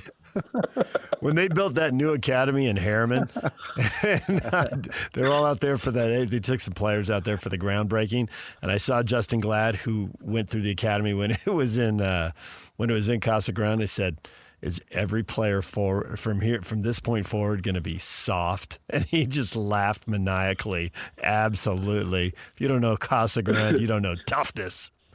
Yeah, and I know Casa Grande. I've been to Casa Grande. Casa Grande is a friend of mine. Yeah, well, you and Justin can bond over that because that was he wore that as a badge of honor, no doubt about it. Absolutely. So let me throw this at you, Riley R. Jensen.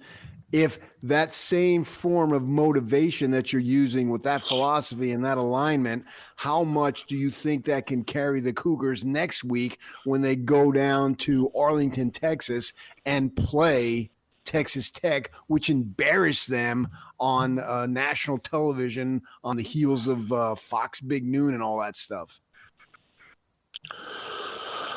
Well, so there's two things like psychologically that I think bode well for BYU. Whether it's the NFL or any level of football, I mean, you can go all the way down like Little League here in the state of Utah.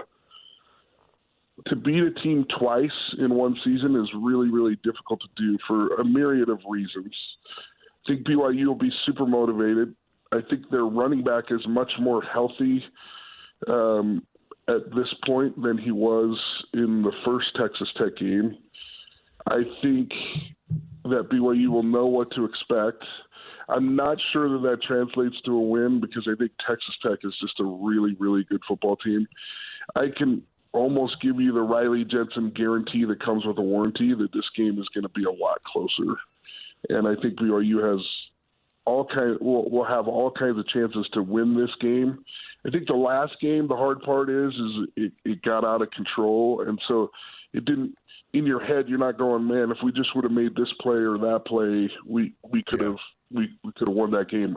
I think this next game could be something like that, and so that's the type of a game where BYU has played opportunistic football. When they've had a chance to win, they're pretty good.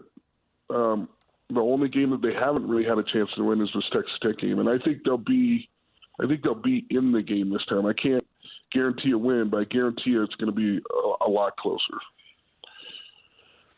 I'm watching the game playing that's going on with substitutions. The offense substitutes and then the defense. They got to do it early because otherwise the defense takes their time and tries to get a delay of game.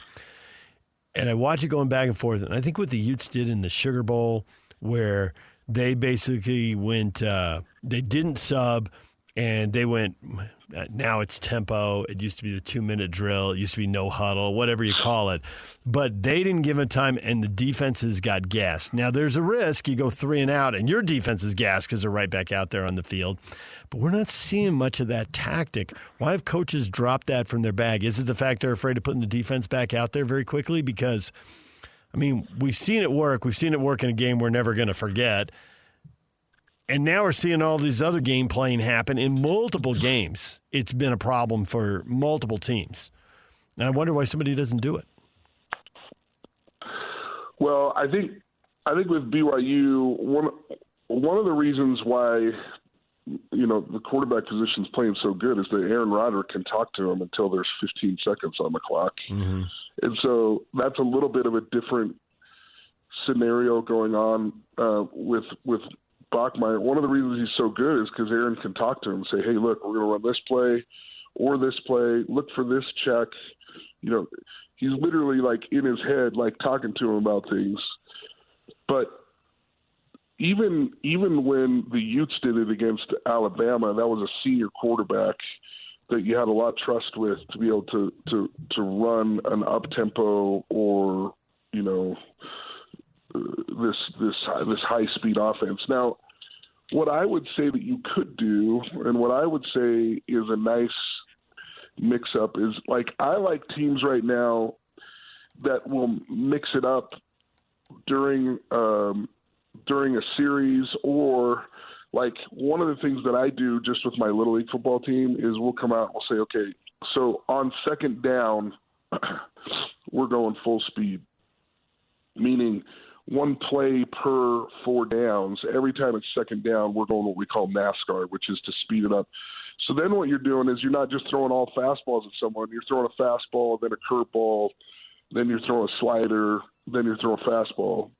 And I think that keeps defenses really, really off balance. And so I would look for some version of that, not necessarily just go, go, go, go, go, like Brian Johnson did in the University of Utah. And that was an amazing game. I was actually at that game and just shaking my head and watching everybody with their Bama bangs shake their head back and forth. And they just could not believe what happened to them. And but I like the idea that you're talking about. I think the whole thing, and the reason why you haven't seen it, sorry, this is a long answer, is because the ability to talk to your quarterback is so tempting for an offensive coordinator right now. And I think Aaron Roderick had to do it with Bachmeier to keep him sharp and to keep him in the game. But I like the idea. I just think it's so tempting right now as an offense coordinator to just keep talking to your quarterback up till 15 seconds. Okay, yeah. Especially if he can handle it, though. He has to be able to handle it, right?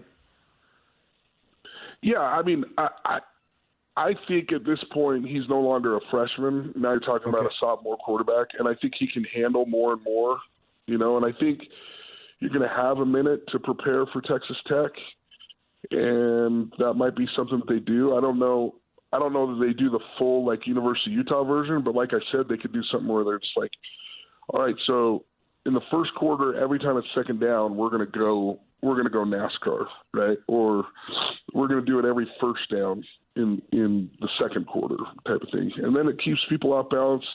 it doesn't allow them to like sub and bring in, 3 new defensive linemen every second.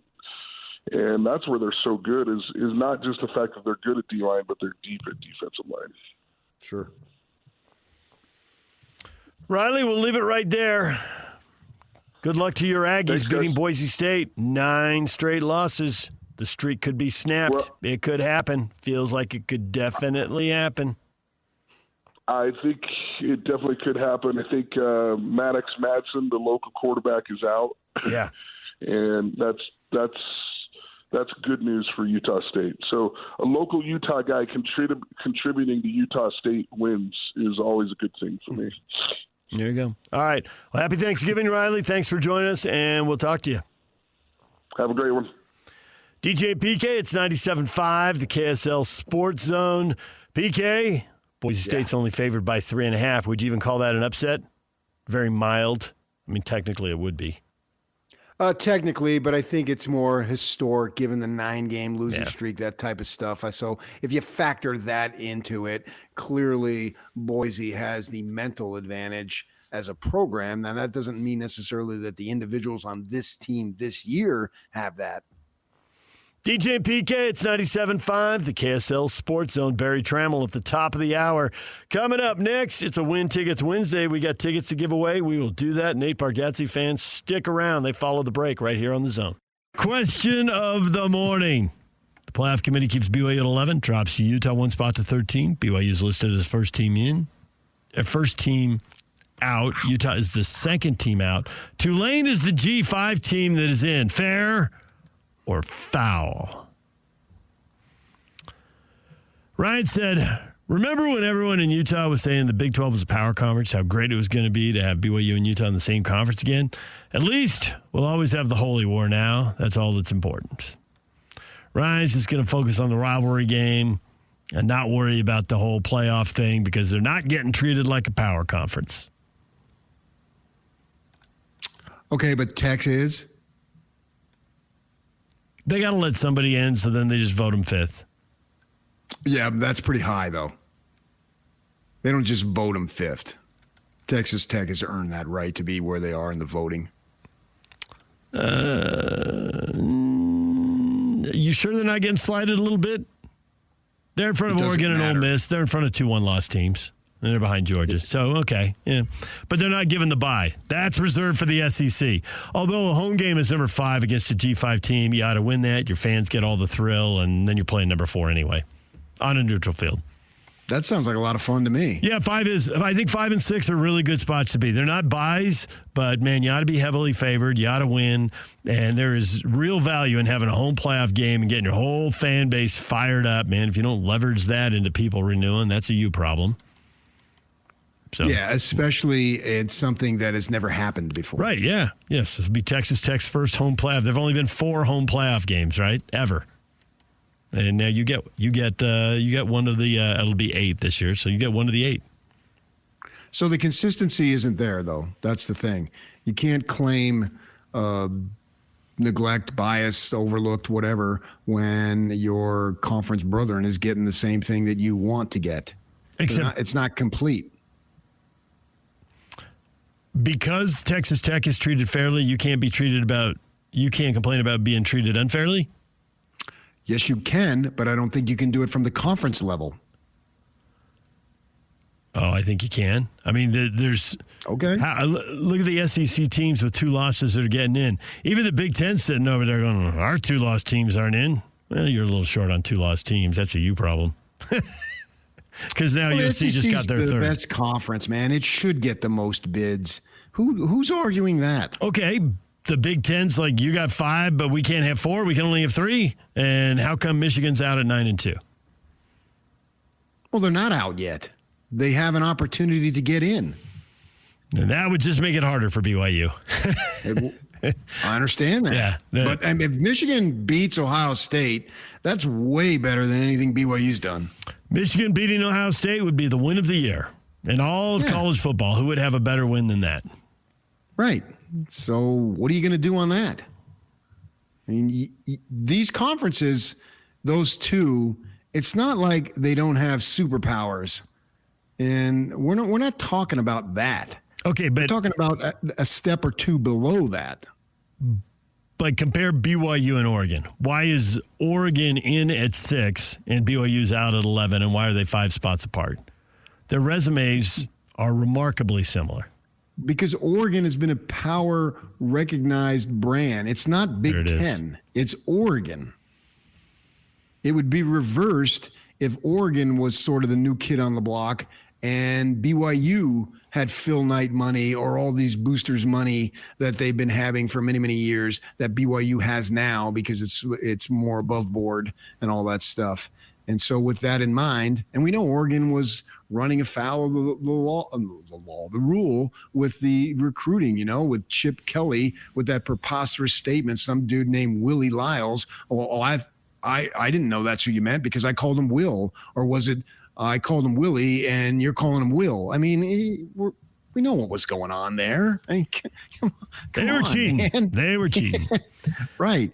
Do you think BYU just can't afford to do that for obvious reasons? So do you think BYU will get the benefit of the doubt, the recognition, the most overrated, underrated, or is it underrated, overrated? No, underrated.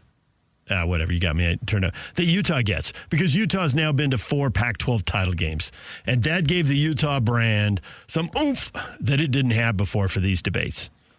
Well, I think, yes, I think that Utah has gotten that because of Oregon, because of SC, and the Big 12 clearly was hurt reputation-wise and prestige-wise by Oklahoma and Texas leaving.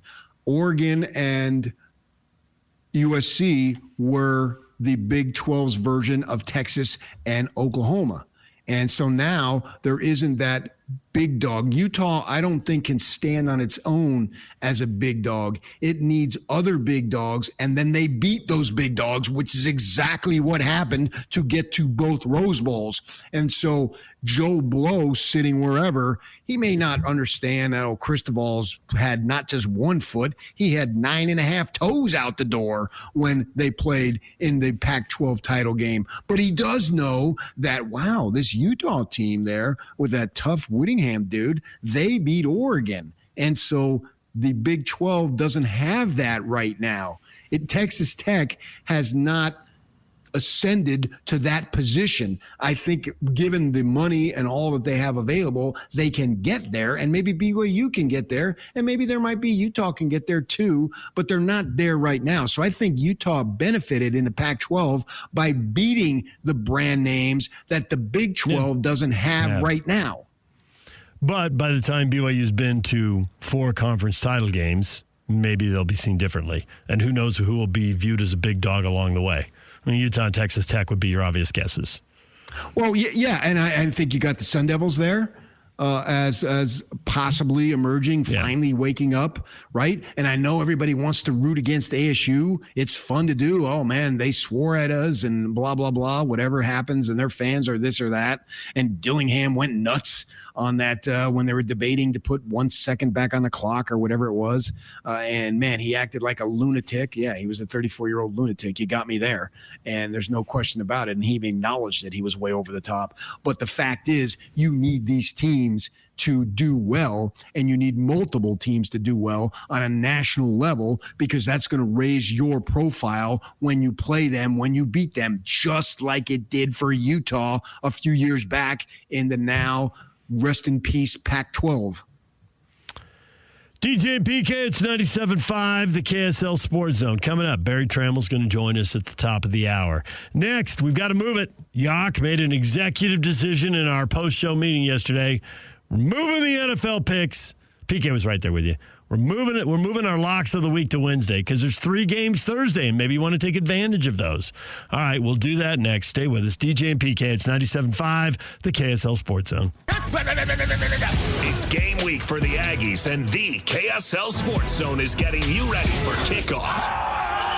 Bronco Mendenhall and the Aggies are now bowl eligible and look to finish up the regular season with a Friday showdown against Boise State and Logan. Listen all week long for the best coverage of Aggie football. Then catch all the play-by-play action beginning with the Aggie pregame show this Friday afternoon at 1 on 1280 The Zone.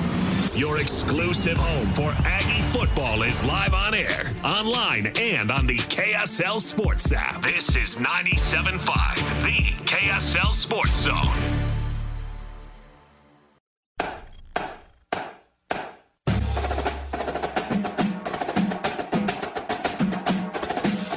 Hercules First Federal Credit Union Salt Lake County High School Player of the Week this week, Isun Tafa from Corner Canyon High School. Tafa, a USC commit, led the Chargers' offensive line as they ran for 238 yards in their 35-20 6A state championship win over Lone Peak High. The Salt Lake County Player of the Week award, proudly presented by Hercules First Federal Credit Union. At Hercules, they're celebrating the everyday victories. Hercules First Federal Credit Union, growing stronger together. All right, it is time for the NFL Locks of the Week. Neither one of you have used the Kansas City Chiefs this year. Is that true? I know I did. You still held off, haven't you, Yak? Haven't you, PK? As far as I can recall, yes. You could step up right now and take the Chiefs over the Cowboys in what feels like a playoff elimination game. I learned my lesson last week. You're not picking against Dallas at home? No. Okay.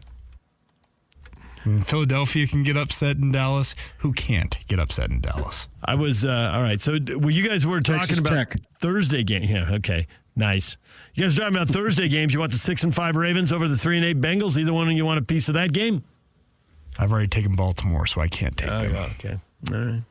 Packers-Lions is the other Thanksgiving Day game, which is weird that the loser of that game, even though they both already have 7 wins, the loser will probably be on the outside of the playoffs looking in. That's where the Lions are right now. I'm wondering where the Lions are. I've got my pick if you guys want it right now.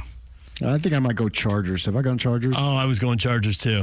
Yeah. PK, you have not taken the Chargers. You've taken the Los Angeles Rams, so the other LA team. And DJ, same I've thing. also done the same thing. Yeah. I took the Rams, not the Chargers. Mm-hmm. But the Raiders are 2-9 in disarray. The quarterback play is not good. They're down two coordinators. Yeah. It's just chaos. So you're both going Chargers then? Yeah, I think so. I have another question. What are you going to do, Yak? I'm going to take my boys. The San Francisco 49ers are going to ruin the image of Shedeur Sanders on the road. Oh, man, give that kid in a full off season. Jeez. I mean, you know what's going to be amazing? He's going to have his number retired by the Colorado Buffaloes and the Cleveland Browns. Oh, okay. Yeah, there you go. Looking forward to that. And just for as great as he is, have Baltimore, since they used to be in Cleveland. Retire it there, too. The original Browns. Yeah, Shedeur, man. I'm taking the 49ers. Christian McCaffrey's going to roll in Cleveland. I was looking at that one, too. But I don't remember. I haven't taken the Niners, have I? You have not. Jaguars-Titans was also out there. I considered that one. Jags are 7-4. Titans are 1-10. Titans haven't won a home game yet. Beat the Cardinals.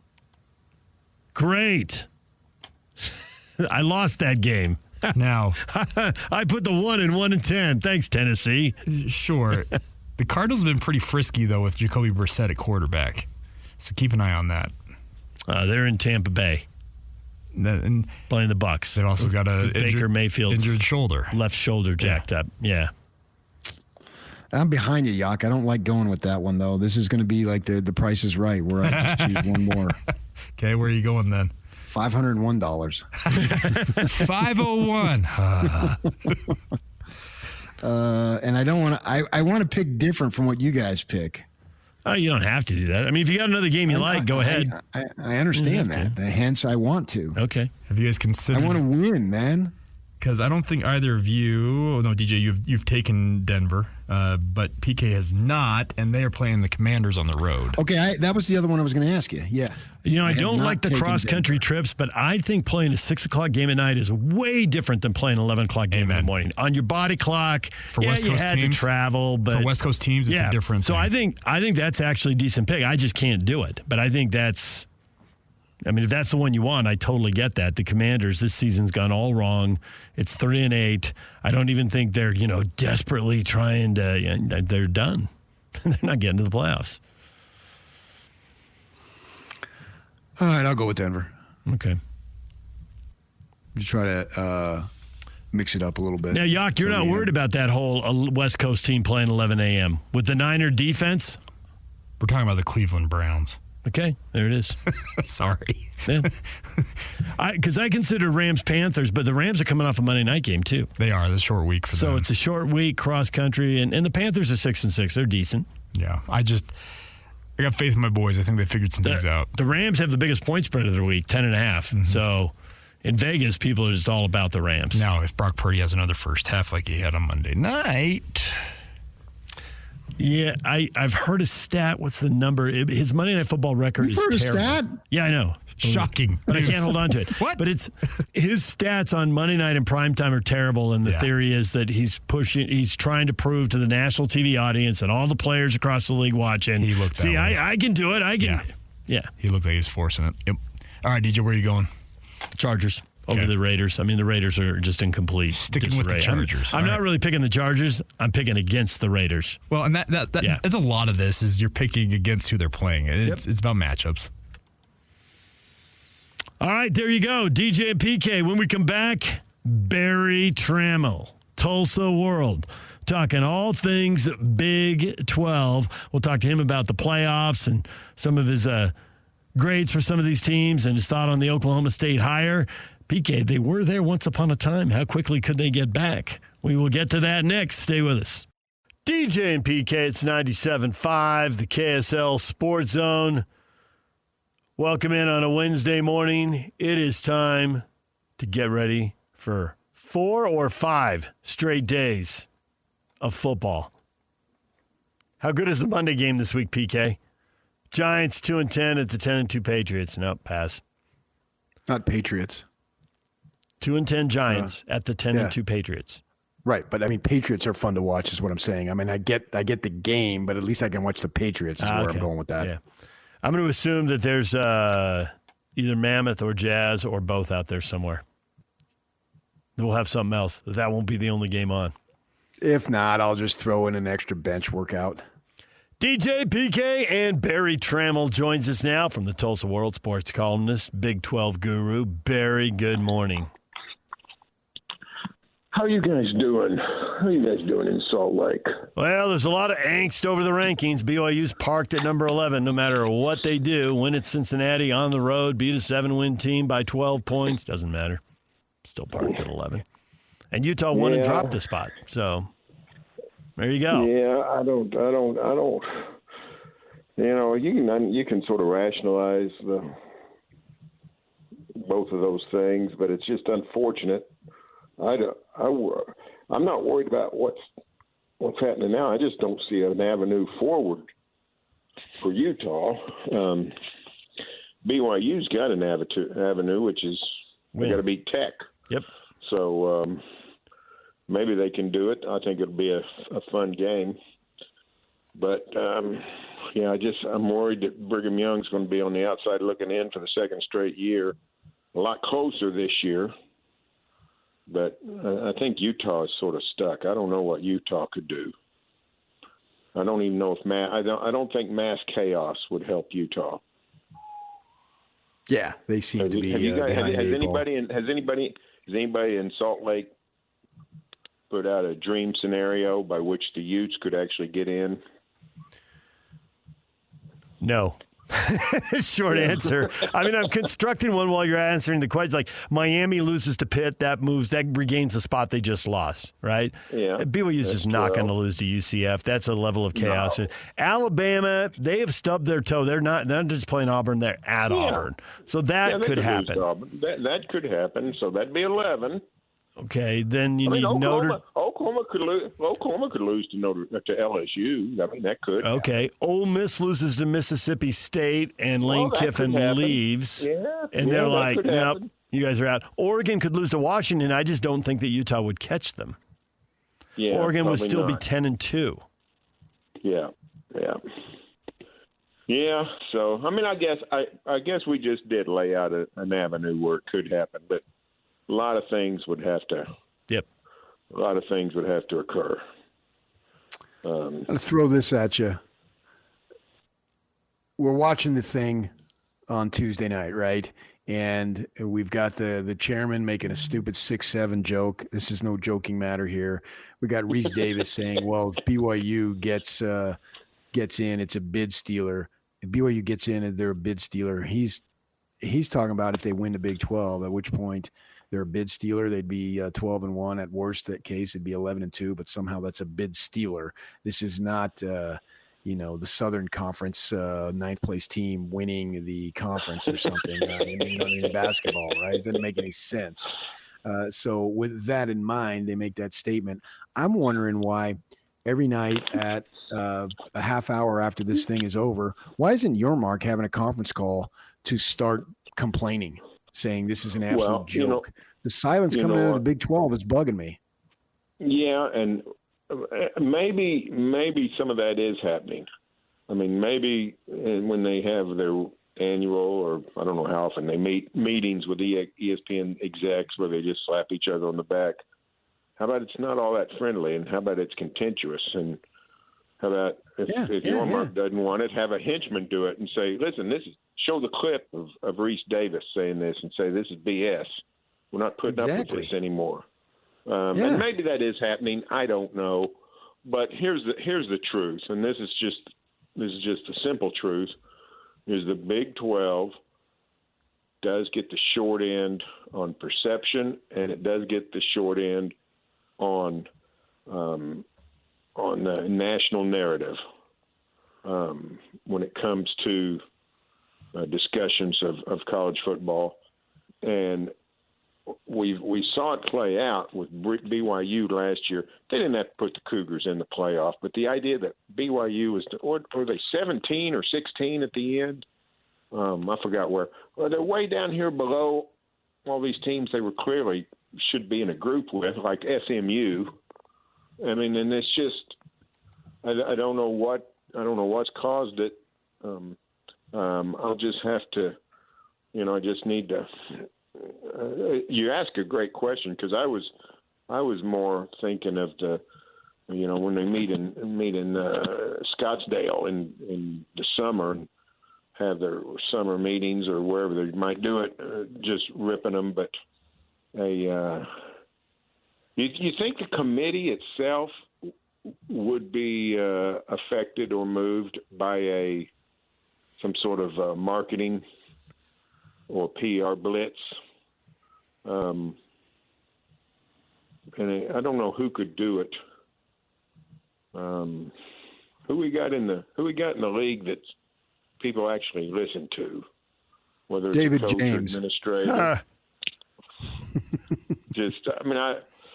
Somebody just comes out, like you said, just come out and try to get themselves on the McAfee show or something and say, Urban Meyer. It's got to be Urban Meyer. I mean, I just can't think of anybody else whose interests would align. Like, he's at Fox. They've got the Big 12 contract. They do sell some games to ESPN. But Reese Davis works for ESPN. He's got to watch SEC games all the time. He has to watch them. Even if I don't know the guy at all. I'm just going to trust that he's trying to be down the middle, but he has to watch SEC games all the time. Urban has been here multiple times and knows BYU and has the stature to say, what is the committee thinking? Yeah, no, I that would be a good one. I like that one. I would be like that one. And you know what? I don't think the Big 12, marketing-wise, should get into a debate that, hey, Utah deserves to be ranked ahead of Miami. BYU deserves to be ranked ahead of Alabama. One spot. Or don't get into the minutia of that, because nobody would ever agree. But just point out some of the flaws in the perception and the presentation. What you said, BYU's a bid stealer, or when BYU last year is just so clearly misranked that you say, hey, wait, what's going on here? Everybody stop this train. We got a major problem. So that's what I think needs to happen, is just call them out on a regular basis, not for individual misranking, but to have for an individual debate. But when there's clearly just sort of this idea of go get in the corner, Big 12, and we'll tell you when and where you get to play, which is basically what's happening. If I was the Big 12, I'd be livid at the ACC. Is it 5? They got 5 teams in the top 25. Is that right? They did last week. They do. They do.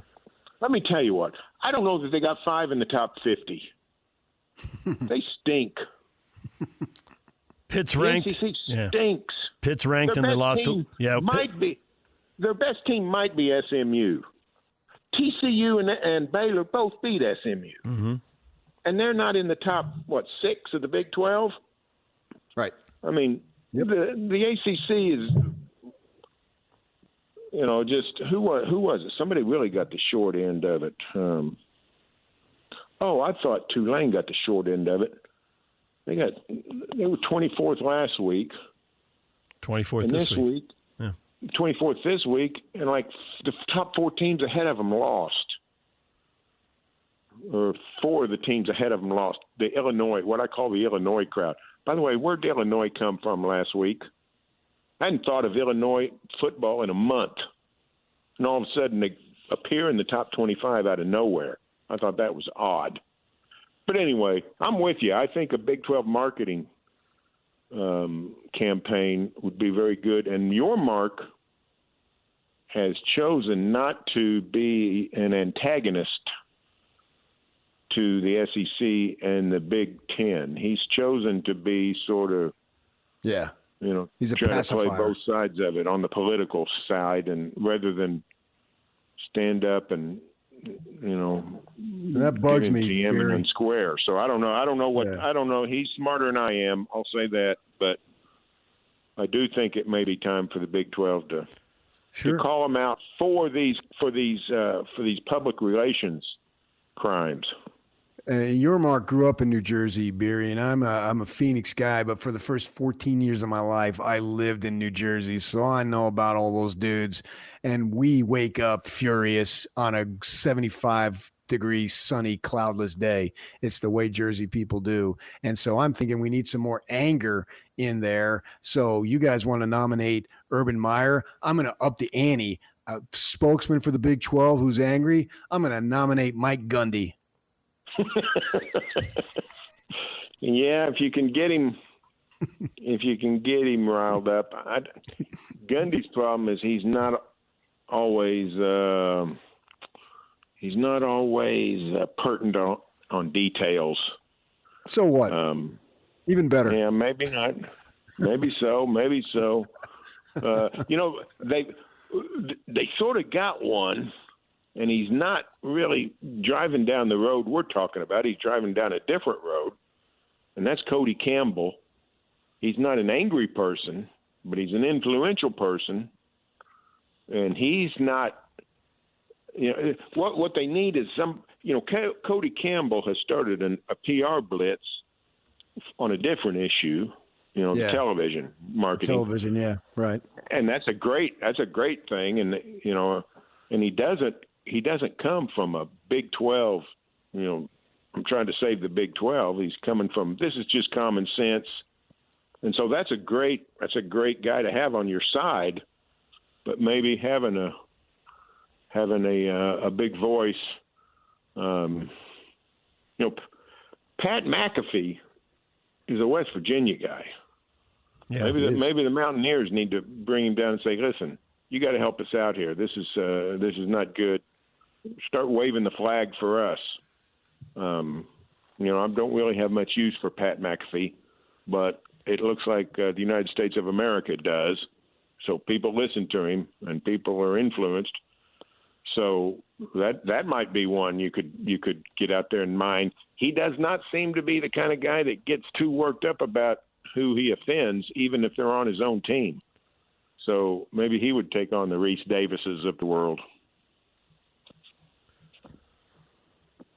There have been a lot of turnarounds in the Big 12 this year. Houston and Arizona have bounced up near the top of the standings. Obviously, last year it was ASU and Colorado and BYU. I mean, it was nonstop.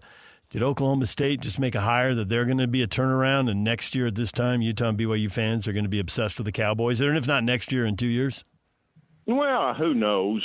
I mean, it's a good hire on every level, but you don't know if it's going to work, right? I sort of think it's cool because this is was going to say old Big 12 guy, but he's not really that old. But I remember him as a player. He was one of those, the Wes Welker, Amendola type guys that Mike Leach always had, a little short guy, 5'8". And he played in a bunch of big tech games, and now he's the head coach of the Cowboys, and he's got good quarterback pedigree and looks like he can lead a team. He's certainly done a great job at North Texas. So there's nothing not to like about the hire. But you'll just have to see, if it works. Some of the hires work, some don't. But there are no. He was not hired to rebuild the OSU program. There's no building going on in college football. There's no. You're just making it's makeover. It's a makeover job. Hey, I need you to make over my house, and you got 3 weeks, you got 5 weeks, you got 1 year in college football. Kurt Cignetti ruined it for everybody. So he proved, hey, this does not have to take a long time. So OSU's down to about 60 players. It looks to me like they got maybe 15 or 20 that could help them going forward. They probably need to keep more than that, just say, have a roster. But he's going to have 50 roster spots, 40 roster spots, 60 roster spots. He's going to have a bunch of roster spots to turn that roster over. So can he do that? Can he bring in 30 really good players that could help him start winning games? I give him a little bit of credit. They've gotten better, and the defense has really stood up. The last 2 weeks they've gotten beat 14-6 and 17-14. Before that, they were as good a pick as any as the worst power conference team you've ever seen. They were literally non-competitive with everybody. And in Utah, if you watch the Cowboys last year, BYU just got out of that game barely alive, and Utah dominated them, but still it ended up pretty close score. I think it's 22-19. But there was none of that going on this year. They're getting beat, 48-7 and 69-3, and just they're non-competitive, and they've gotten a little better. So they clearly got some players, but I would think Utah and BYU wouldn't have to worry about them next year. Probably, if Morris is a good coach, 27 is probably would be the first sign of having to worry about it. But how about the non-legacy schools in the Big 12? Last year we had the four-way tie at the top: BYU, Colorado, Iowa State, and Arizona State. Cyclones, the only legacy member of the Big 12. This year, best schools, best teams. Tech's the only one. The newcomers are really doing a great job with BYU, Utah, Arizona State, Colorado last year, Arizona this year, Cincinnati. He's even, been one of the 4 or 5 best this year. I salute the newcomers. They've come in and said we can start winning immediately, and have. So power to them, and they've sort of shifted the power of the Big 12 out west. Really, is what's happened. Yeah, we'll see how that develops. From BYU's perspective, do you think Oklahoma is vulnerable? Because obviously they didn't put away Missouri maybe the way we thought they could. Yeah, LSU's an interesting team. LSU, I picked them to win the national title, and other people did too. And Garrett Nussmeier, I picked to win the Heisman Trophy. The coach was fired. The quarterback basically lost his job. They just said, we're not going to play you anymore. Just helps us win and helps you not get killed. Their offense is terrible. But the defense is still playing good. When the defense, it's like half the team is still playing and half the team is not. So OU's not going to roll in there and score 41 points Saturday. It's going to be a low-scoring game, and low-scoring games, by definition, can turn on a dime because, you're never 17 points out of a game. The Sooners clearly should win, and they're better, but if it's close, a turnover here, a big mistake there, all of a sudden something happens, and so it's possible. It's not likely, but it's possible. And a lot of it just depends on how much pride LSU still has. And I got to tell you that they don't look like they've got much. They beat back Western Kentucky the other night in Tiger Stadium. What was it, 16-7 or 13-10 or something ridiculous? So I think there's no reason not to watch it, no reason not to hope, no reason for BYU to think it's impossible, but it is unlikely because Oklahoma is playing well. The defense is just so good. They potentially could shut out LSU the way that LSU offense is playing. What does Thanksgiving look like for the Tramels? Well, it's my favorite day of the year.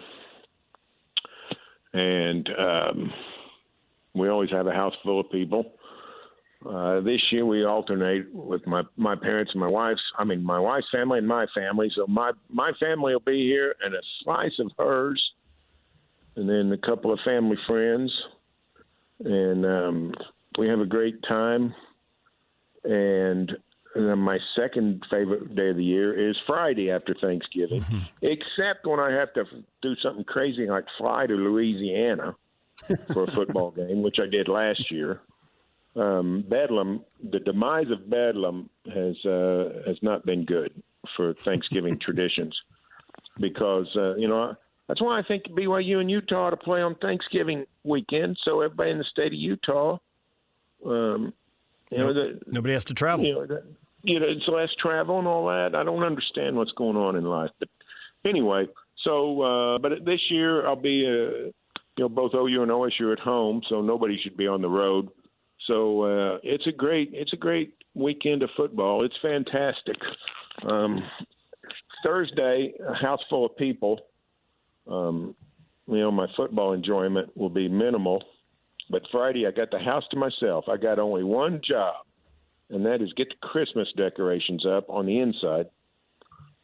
So I'll be watching football while I put the tree up and all that, and then my wife can decorate it up when she gets home from shopping.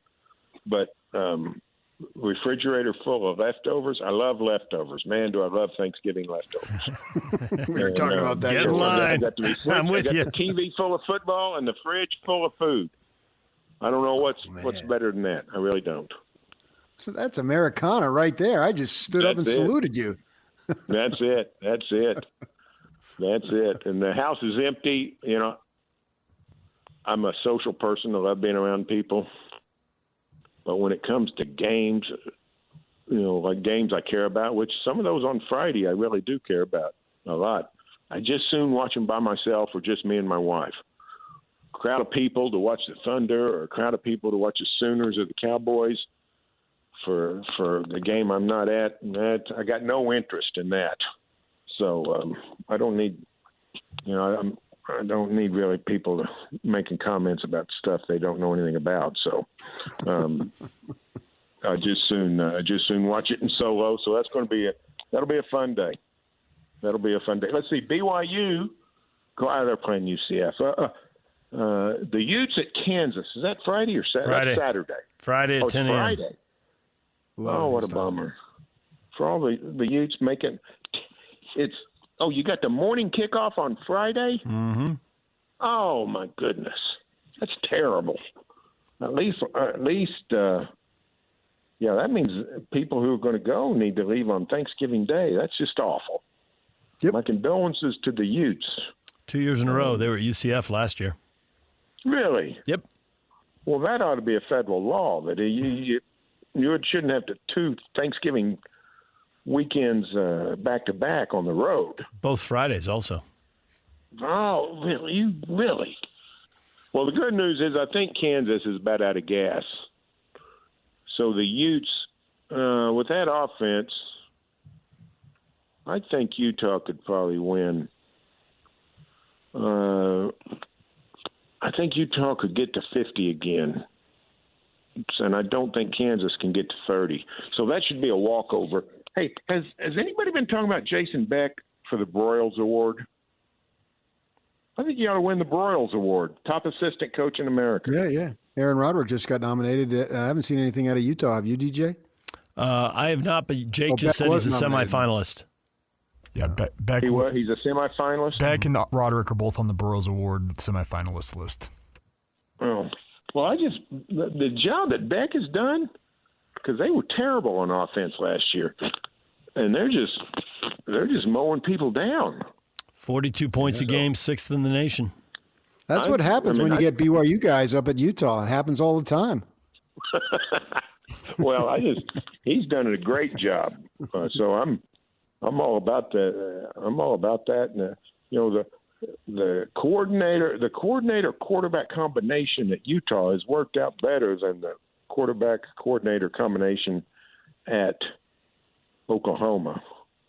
So this is what OU was hoping for, but it really hadn't panned out that way. But man, it's panned out in Utah. So good for the Utes. Are we thinking? Let's see.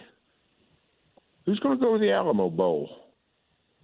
If BYU, if they don't get in, I've read BYU USC in the Alamo Bowl. But yeah, that's probably right. Because USC will be the Pac-12 rep. Does BYU mind going back to back to San Antonio? No, they went to 4 or 5 Vegas Bowls years ago under Bronco Mendenhall. So. Well, maybe not. It's a fun place to go. Did they have a good time? Did BYU have a good time last year? Yeah, because they beat Colorado. They beat Dion. They beat the Heisman Trophy winner. BYU fans think that game was awesome. Yeah. And I think they'd like a shot at USC. So whatever, going to the same city 2 years in a row, sure. But SC, absolutely. BYU. Ooh, that would be good. Sign me up for that one. Yeah. BYU, SC, that'd be fantastic. Yep. Barry, we'll leave it right there. Have a happy Thanksgiving. Right, enjoy a house full of people. Hey, see you guys later. All right, thanks, Barry. Barry Tramel, Tulsa World, columnist right there. Didn't make fun of him talking about Illinois, did you, PK?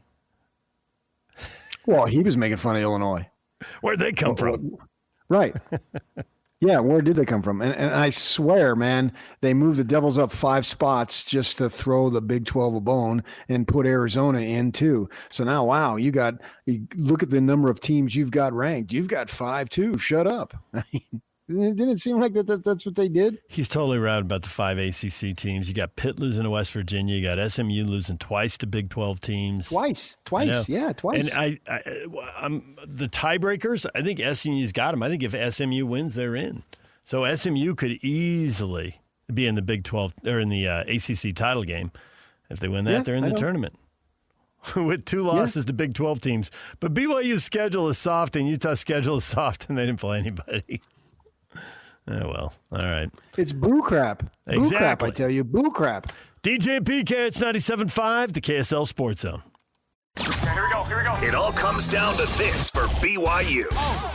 Beat UCF, and the Cougars will be in Arlington for the Big 12 title game. Take it into the end zone! As BYU looks to keep their drained season alive, keep it locked on the Zone for complete coverage of BYU football every step of the way. Your home for the best coverage of Cougar football is right here on 97.5, the KSL Sports Zone. Okay, all right.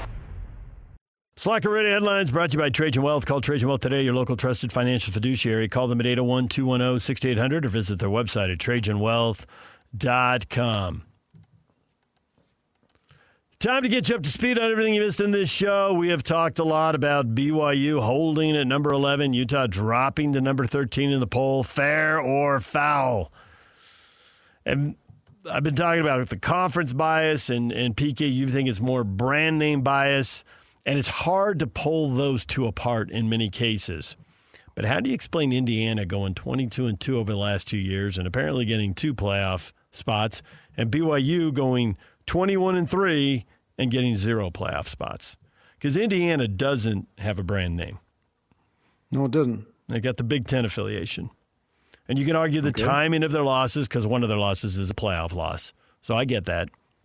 But there's not that much difference. The one team would be 2 for 2 and one team would be 0 for 2.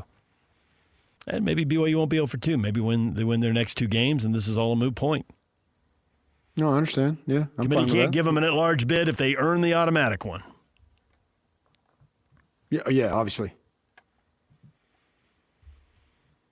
So we spent a lot of time on the college football this morning and more on the rankings than on the games coming up because I think the games are largely a foregone conclusion. Utah State, Boise State isn't. That one's intriguing. But BYU ought to win big, and we just had Barry Tramel on, and he's convinced that Utah should win big, averaging 42 points a game, winning by about 20 points a game. Don't really see any reason they can't hit or, Barry suggested, even exceed those numbers. Oh, yeah, I think Utah will win, and it doesn't, unfortunately, really change much, but I think they'll win anyway, so it doesn't matter. I think BYU's a little nervous without Chase Roberts, but I still think they'll get the job done. They do have other weapons. They got other guys. Anything to do to get him healthy for the Big 12 title game, if that's possible? Don't know if you've heard anything on that. I haven't, but that's the plan. Yeah, get him ready for that one. They can win this one with other players. Yeah, they should at home and all that stuff. Everything's in their favor, obviously. It's a little quiet spot for the Utah Jazz. We haven't talked much about them today. They get 3 days off. They're not back at it off Tuesday, Wednesday, Thursday. They're back at it Friday. So nice. I'd say about 4 years off. They are working on 4 years off. The Utah Mammoth. This is big time. The Montreal Canadiens are coming to town. That screams big time. Yeah, when Ken Dryden is walking through that door. Ken Dryden is not walking through that door. That would be news. Yeah, it's fun for them and find a way to win on a holiday weekend. Yeah, place will be electric, I'm sure. Ken Dryden walking through that door. I talked to your coach, Bill Walsh. What? Mike Singletary. How do I handle this graciously? This is awkward. And that never aired, but somehow that made the rounds. Yeah, it did. We made our NFL picks for the weekend. It's getting juicy now. Got a half dozen games to go. Feel like elimination games this weekend in the NFL?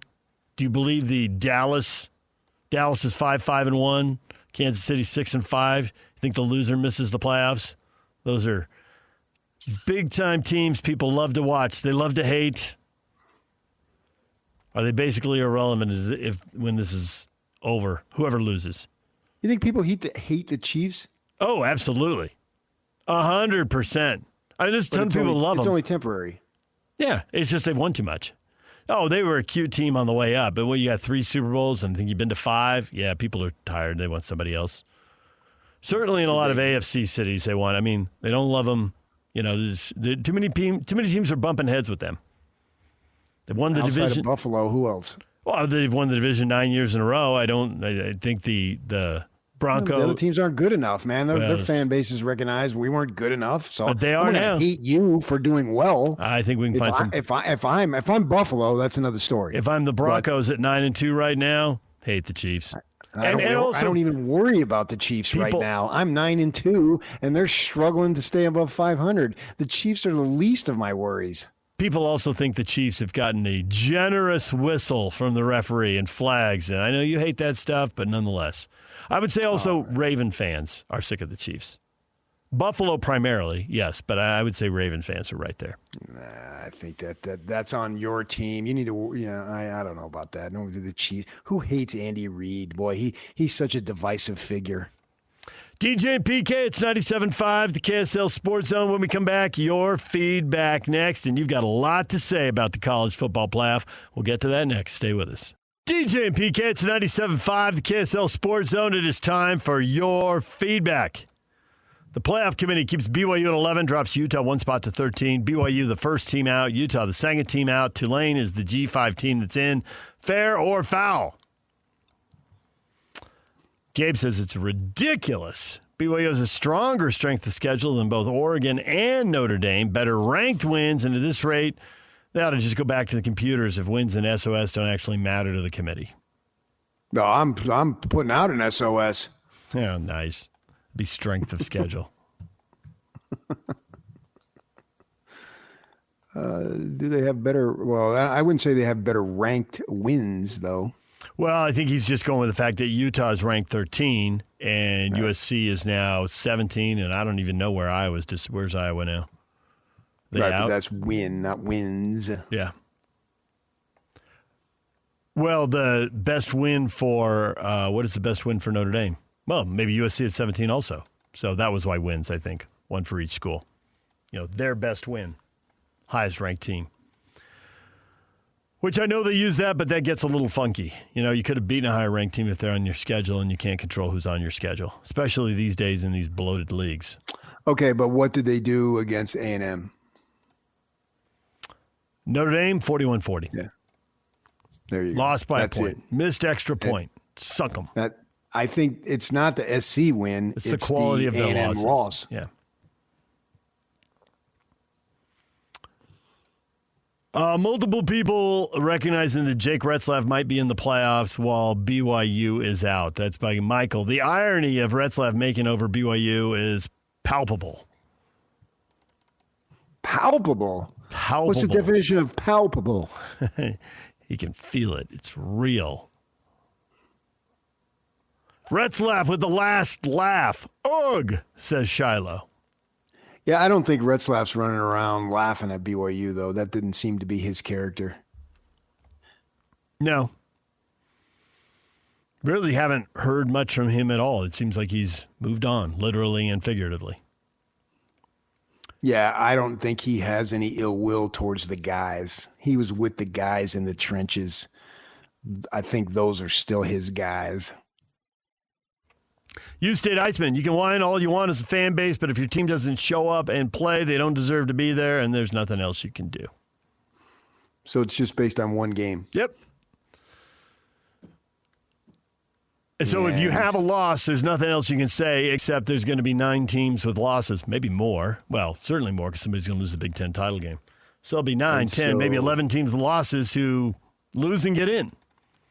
But blame that on your mark for scheduling that they had to play Texas Tech. They could have just as easily scheduled ASU.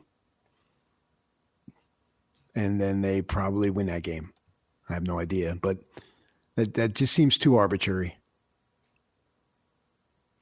BYU losing to Texas Tech in the Big 12 championship game will seal their fate, Jeff says. Looking like both Utah teams will just go bowling this year. I don't see the bias committee letting the Cougs in after losing to Texas Tech.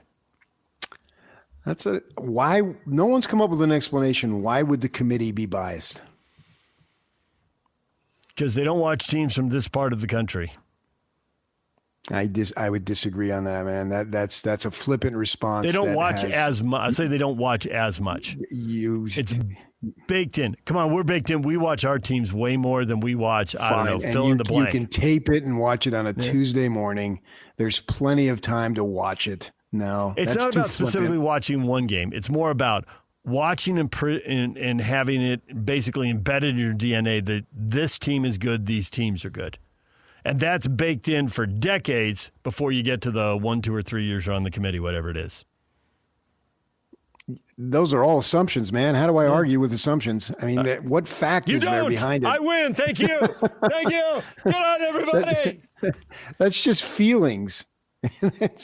I could say whatever I want if I'm just going to go thankful for? randomly on feelings. I'm thankful that PK finally flew the white flag.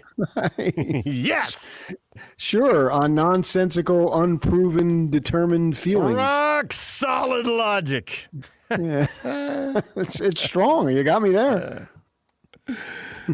Don says neither Notre Dame nor Alabama have the resume that BYU does. Notre Dame doesn't even have to play a playoff game. It's such a shame.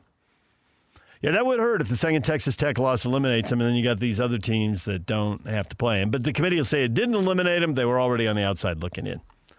An Alabama resume thing, this is where you have to love college football, PK, because you love to argue. Because you can just shift back and forth. Alabama's resume, they have more ranked wins than BYU. So you can argue look at all the good teams they've beaten. They also have a worse loss. So you can just jump over to, they got the worst loss. I mean, their resume is clearly inferior. They've got the better wins. Their resume is clearly superior. And then how do you balance those two things? And you just get 14 people in a room arguing and then probably having some, secret vote or something. I don't know. I think you have to look at wins, too. You just can't look at the bad loss or quality of loss or non-quality of loss. I think you have to look at everything. And, they have some pretty impressive wins. And good on them for being in there and having that opportunity. And maybe that's why Yormark did schedule Texas Tech on both BYU and Utah's schedule, because that schedule came out, right, long before the Retzlaff situation came to pass, as at least publicly, obviously. And so he's thinking that, these teams are going to be good, particularly in the case of BYU. And so give them that opportunity. And they did not seize that opportunity, which was the biggest opportunity now that essentially we know the standings and the schedules are it's pretty much over now, right? So we know the standings, and they had some really decent wins, but the big win they didn't get, and they sucked. That's a black mark, and apparently that might be enough of a black mark to keep them out.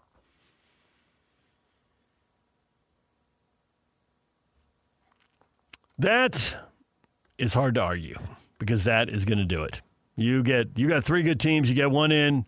We got 4 good teams. We get them all in. Heck, we get a 5th team in. What the heck?